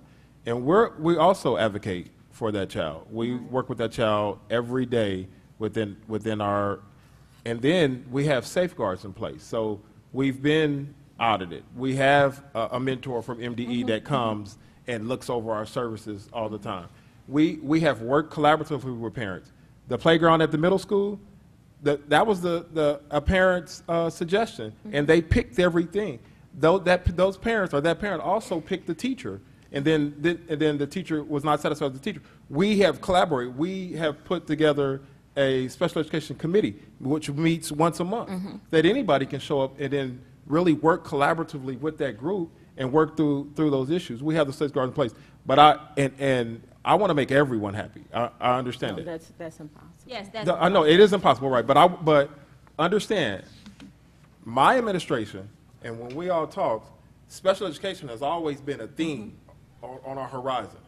And I happen to have a special education background, which made it a little bit better because I'm an advocate for special education needs. I mean, that's why I went into that field.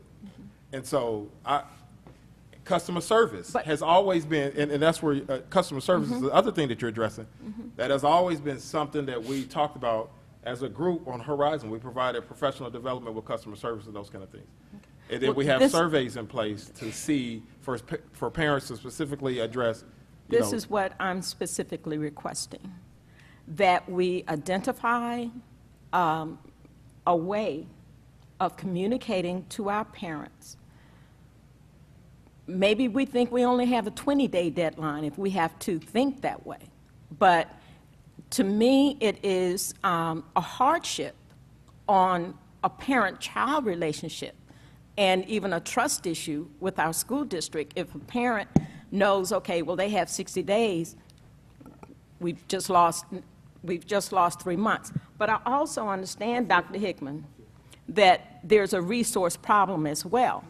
And the board is not immune from being a part of that problem, because what I heard is that we don't have an on-staff school psychologist. We don't.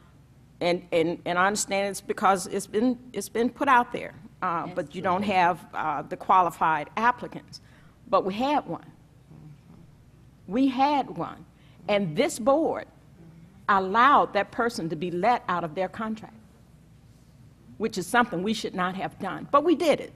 And so now we're in this position where our SPED program does not have an on-staff psychologist because we let them go, you know.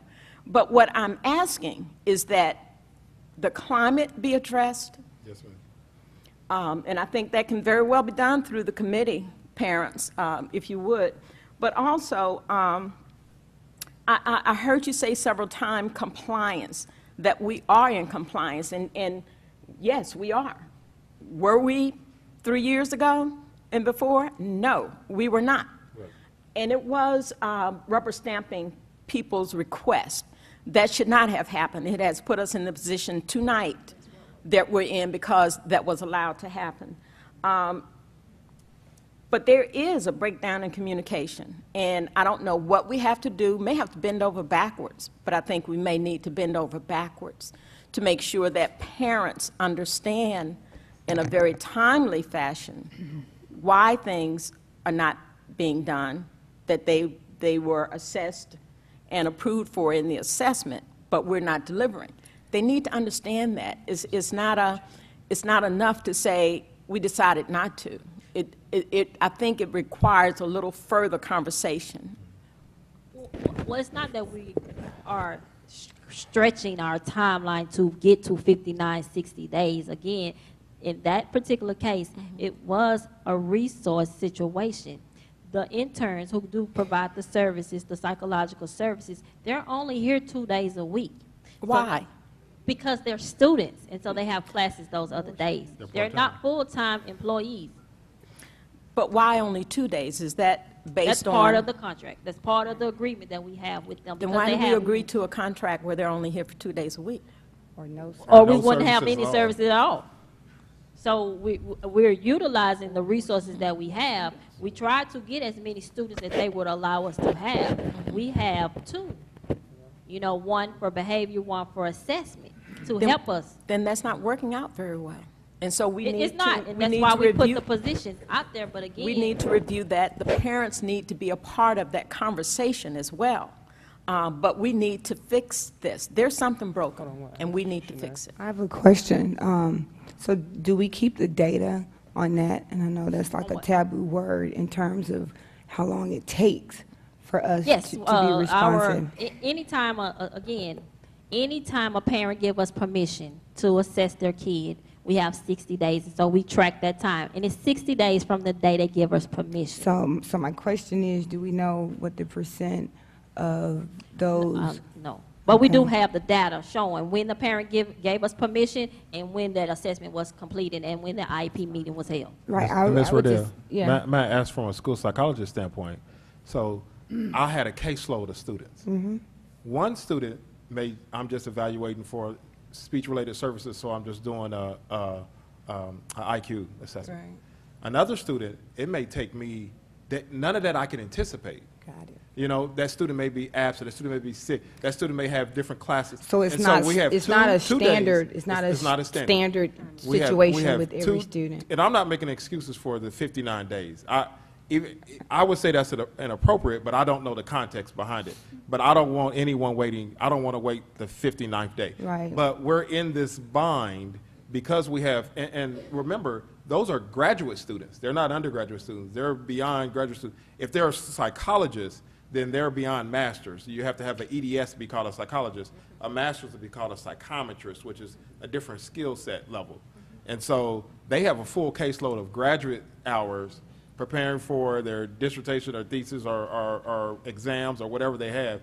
And then they're allowed to do kind of like a practicum in So a sense. the reason I asked the question is Are we because paying- I know even if you have one situation like that, it's troublesome to that parent.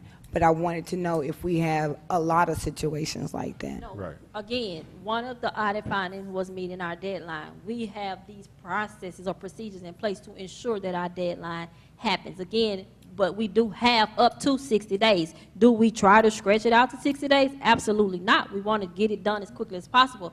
But we do have 60 days. Again, we are now evaluating every student because upon my arrival here, a lot of kids have been assessed at their earlier age, and all we did was recertify, and that IEP was developed based on old data. We are now trying to ensure any kid that leave Columbus Municipal School District, comprehensive assessment is within 3 years of the day that they were assessed. And so that's a lot of student, and it's a lot of pressure on my team, but this is what I am requiring them to do, because once they have that comprehensive assessment, they can take that and receive outside services once they leave us. And just a couple of questions in closing. I know Dr. Shemek asked, but just one question before I forget it. And just looking through on board report, do you know when the psychologist was released? No, because that was before my time. Oh, No, so, it was before me. I've never had a psychologist here, and I was wondering why we never okay, had so it wasn't something that just happened in the last year or two? No, sir. Okay, I don't so know this how long. was some time back. Long- Okay, yeah, because I I don't know was how looking long. through, and I know that kept coming up, and I just wanted to clarify, because this is something that when I look at all the information, it's I not can't- there. I don't know how It was long a speech it's been. therapist. It was a speech For therapist. me, Okay, we but it's released not, several but a speech therapist therapists. and a psychologist are not the same. Well, But they're services. let me explain that. Now, speech therapists can provide testing for our lower level kids, and when you release a speech therapist who has a 216, then again, that is now it's putting more on the number that we have, or more work on the psychometrist that we currently have, Okay. and we have been unable to fulfill those positions. That's another position that we're looking for. Okay, but the psychologist was not released recently. It was a while, and the speech therapist is the one that you said. So Yes. just to clarify that we have not released one. Okay, so Dr. Yeah, Shoemake, just to follow up on Ms. Fisher on the ideas of the 59 days, do y'all do interim reports out to parents if you can see it's going to run long, to keep No, them we- in the loop? Because we govern by the federal government, we have to meet our time frame. It's no, No, ifs, I ands, understand that. No, ma'am. So you don't, you don't let, at day 30, if you can see it's going on, that might be one way to. Well, the Like evaluator, the evaluator typically communicate with that person, let them know, because I've had parents contact me asking me, you know, I have given permission to have my child assessed, where are we or what have Okay, you. So yeah. we do communicate with them typically. It's Good. kind of outside the school district's realm. Like as a school psychologist, I did call the parents. If I was running long, I did contact the parents because I traveled to different buildings, and the special education service is really local in that building. And because I was traveling to different buildings, and I'm the only one that had that information, and so I did contact the parent. But I see that maybe there needs to be some other procedure. Well, it just in the pipeline, just, I mean, it's always useful to know where you are in the pipeline. Just a suggestion you might want to look into and talk with parents about. Just one question, and just for further clarification, the speech therapist that was referenced that the board released, we didn't release, it was job abandonment. So we approved. No, sir. We released, when the board released, there was about, I think, 5 to 7 teachers at the beginning of the year who requested to be released from their contract. One or two of them was a speech therapist.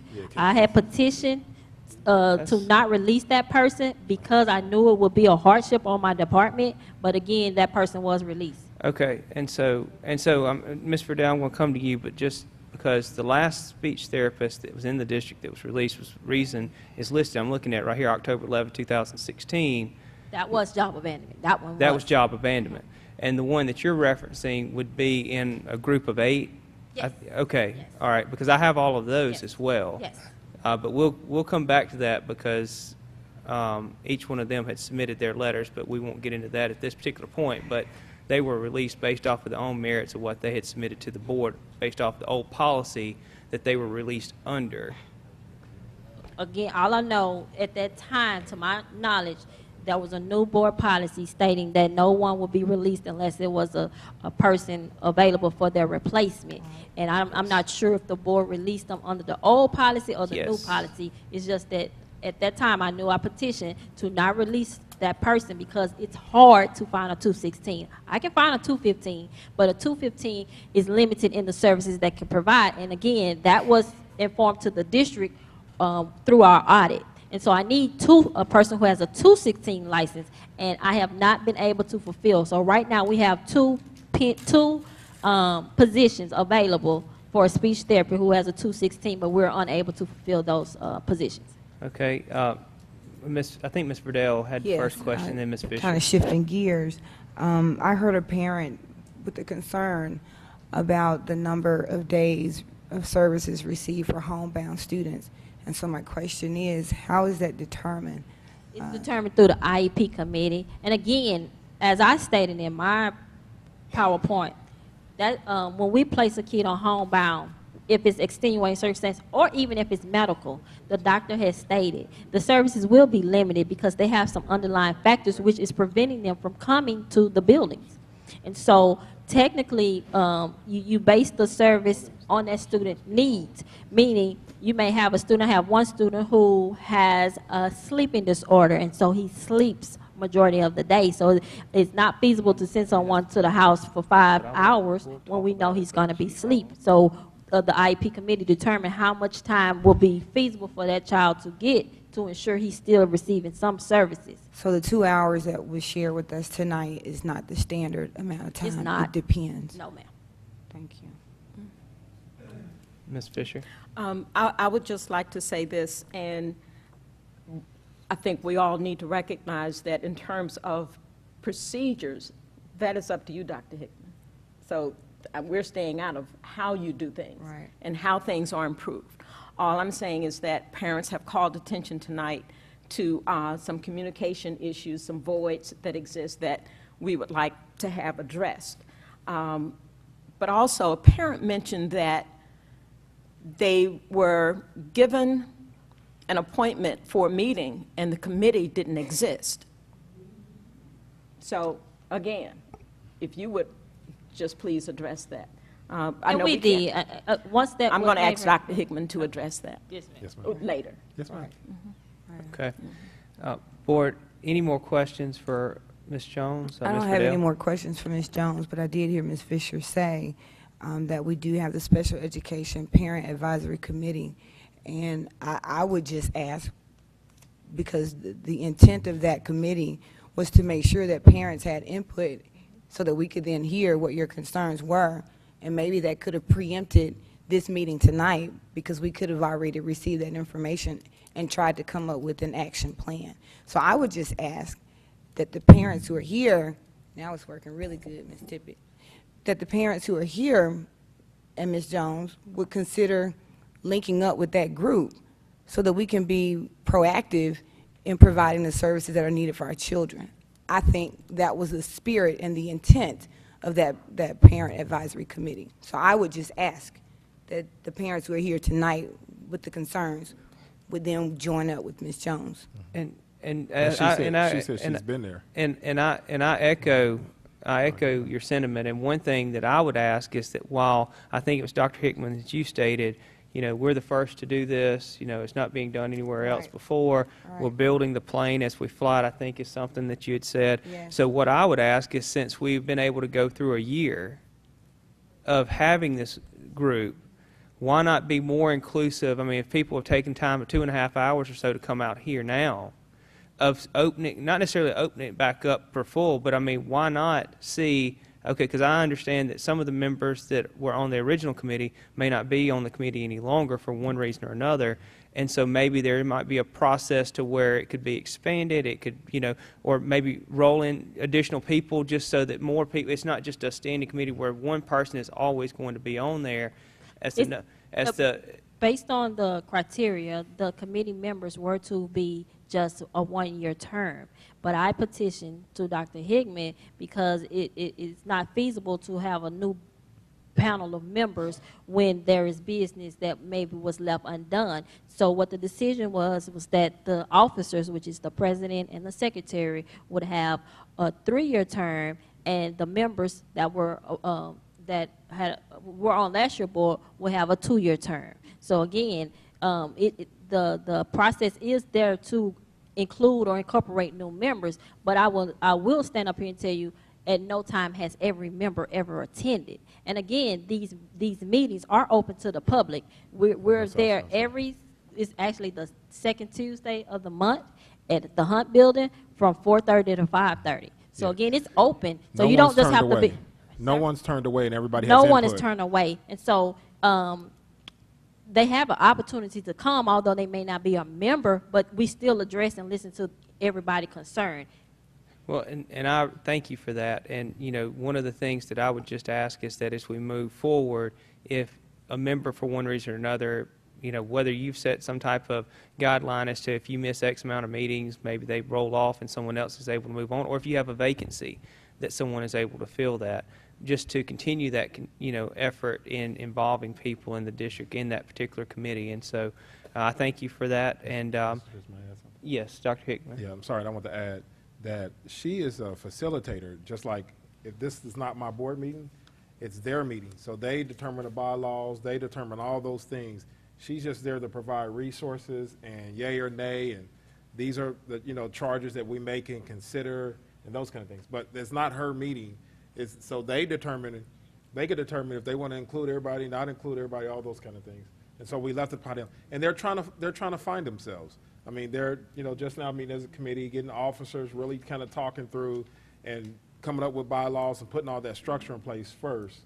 But they always, at times, they still tend to rely on Mrs. Jones' expertise when it's really, we want to see how we can make it a better district for the citizens, the community, the parents within the district. So we want to hear from you, not just her go there and present.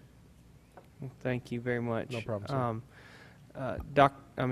Board members, are there any additional questions for Ms. Jones or Dr. Hickman? Being none, we'll move. Is it? Oh, Yes, thank you. ma'am. Thank you. In the closing remarks, I want to thank everyone who took the chance to be here tonight. While I know this was a special called meeting, it is our hope, I think, as a board, from what I've heard from different members, that this is a continuation of improvement within our district. So this dialogue doesn't end tonight; it continues forward. Whether it be through the Special Education Standing Committee, whether it be communication through our Special Ed Program Director, or this board continuing to continue to provide oversight and understanding to those programs. And so I appreciate everyone who showed up tonight to support another person here, another person who took the stage and was willing to share their story with us and help us understand things. And as you probably understand, there may be limitations to what we can do, but also there's, that doesn't necessarily have to diminish our effort and tenacity at solving problems as best we can. So I do appreciate everyone being here. Board members, do you have any address or any questions or comments you'd like to make to the public before we close the meeting? Thank you. Go ahead, Dr. Hickman. And I want to thank like you said, every parent, every advocate that's out there that not only stood up and spoke, but also stood in attendance to support those who were speaking. Our values are that we want to make it a better place, definitely for all children, especially special needs children. That's my area of interest. But the other flip side of it, like I tell everyone in our district, we only have 2 customers, and that's children and parents. And so we're here to serve you as well, and we have an open door policy. So again, thank you. Thank you, everyone, for being here tonight. Board, our last item on the agenda is for adjournment. I need a motion for adjournment. So moved. Has been motioned by Ms. Friedel. Do I have a second? Second. Has been seconded by Dr. Shoemake. Any discussion? Being no discussion, all in favor, please signify with your right hand. We do stand adjourned. Thank you.